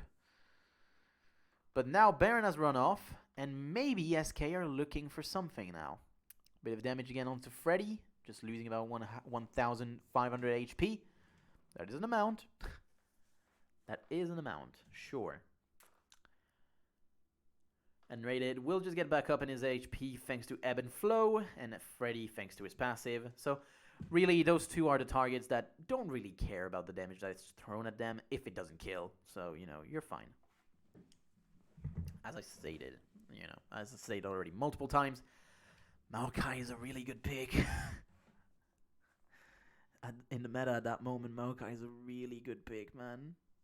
Anyway, so you have now the tier 2 boot for Kerp alongside a Blasting Wand. I must say, I think that that's a good enough amount of damage, and that is a QSS for Kenny Panda now. Very interesting to see.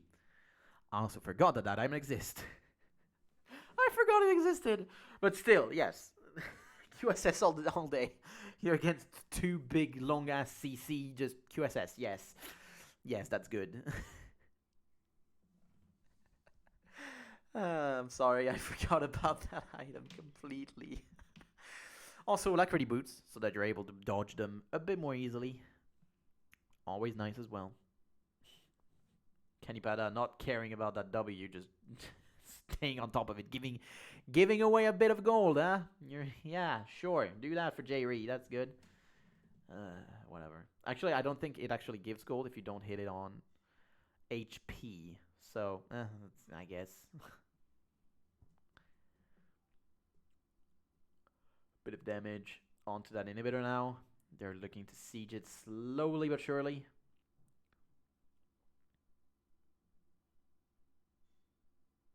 That's a lot more damage now. This is down to 20%.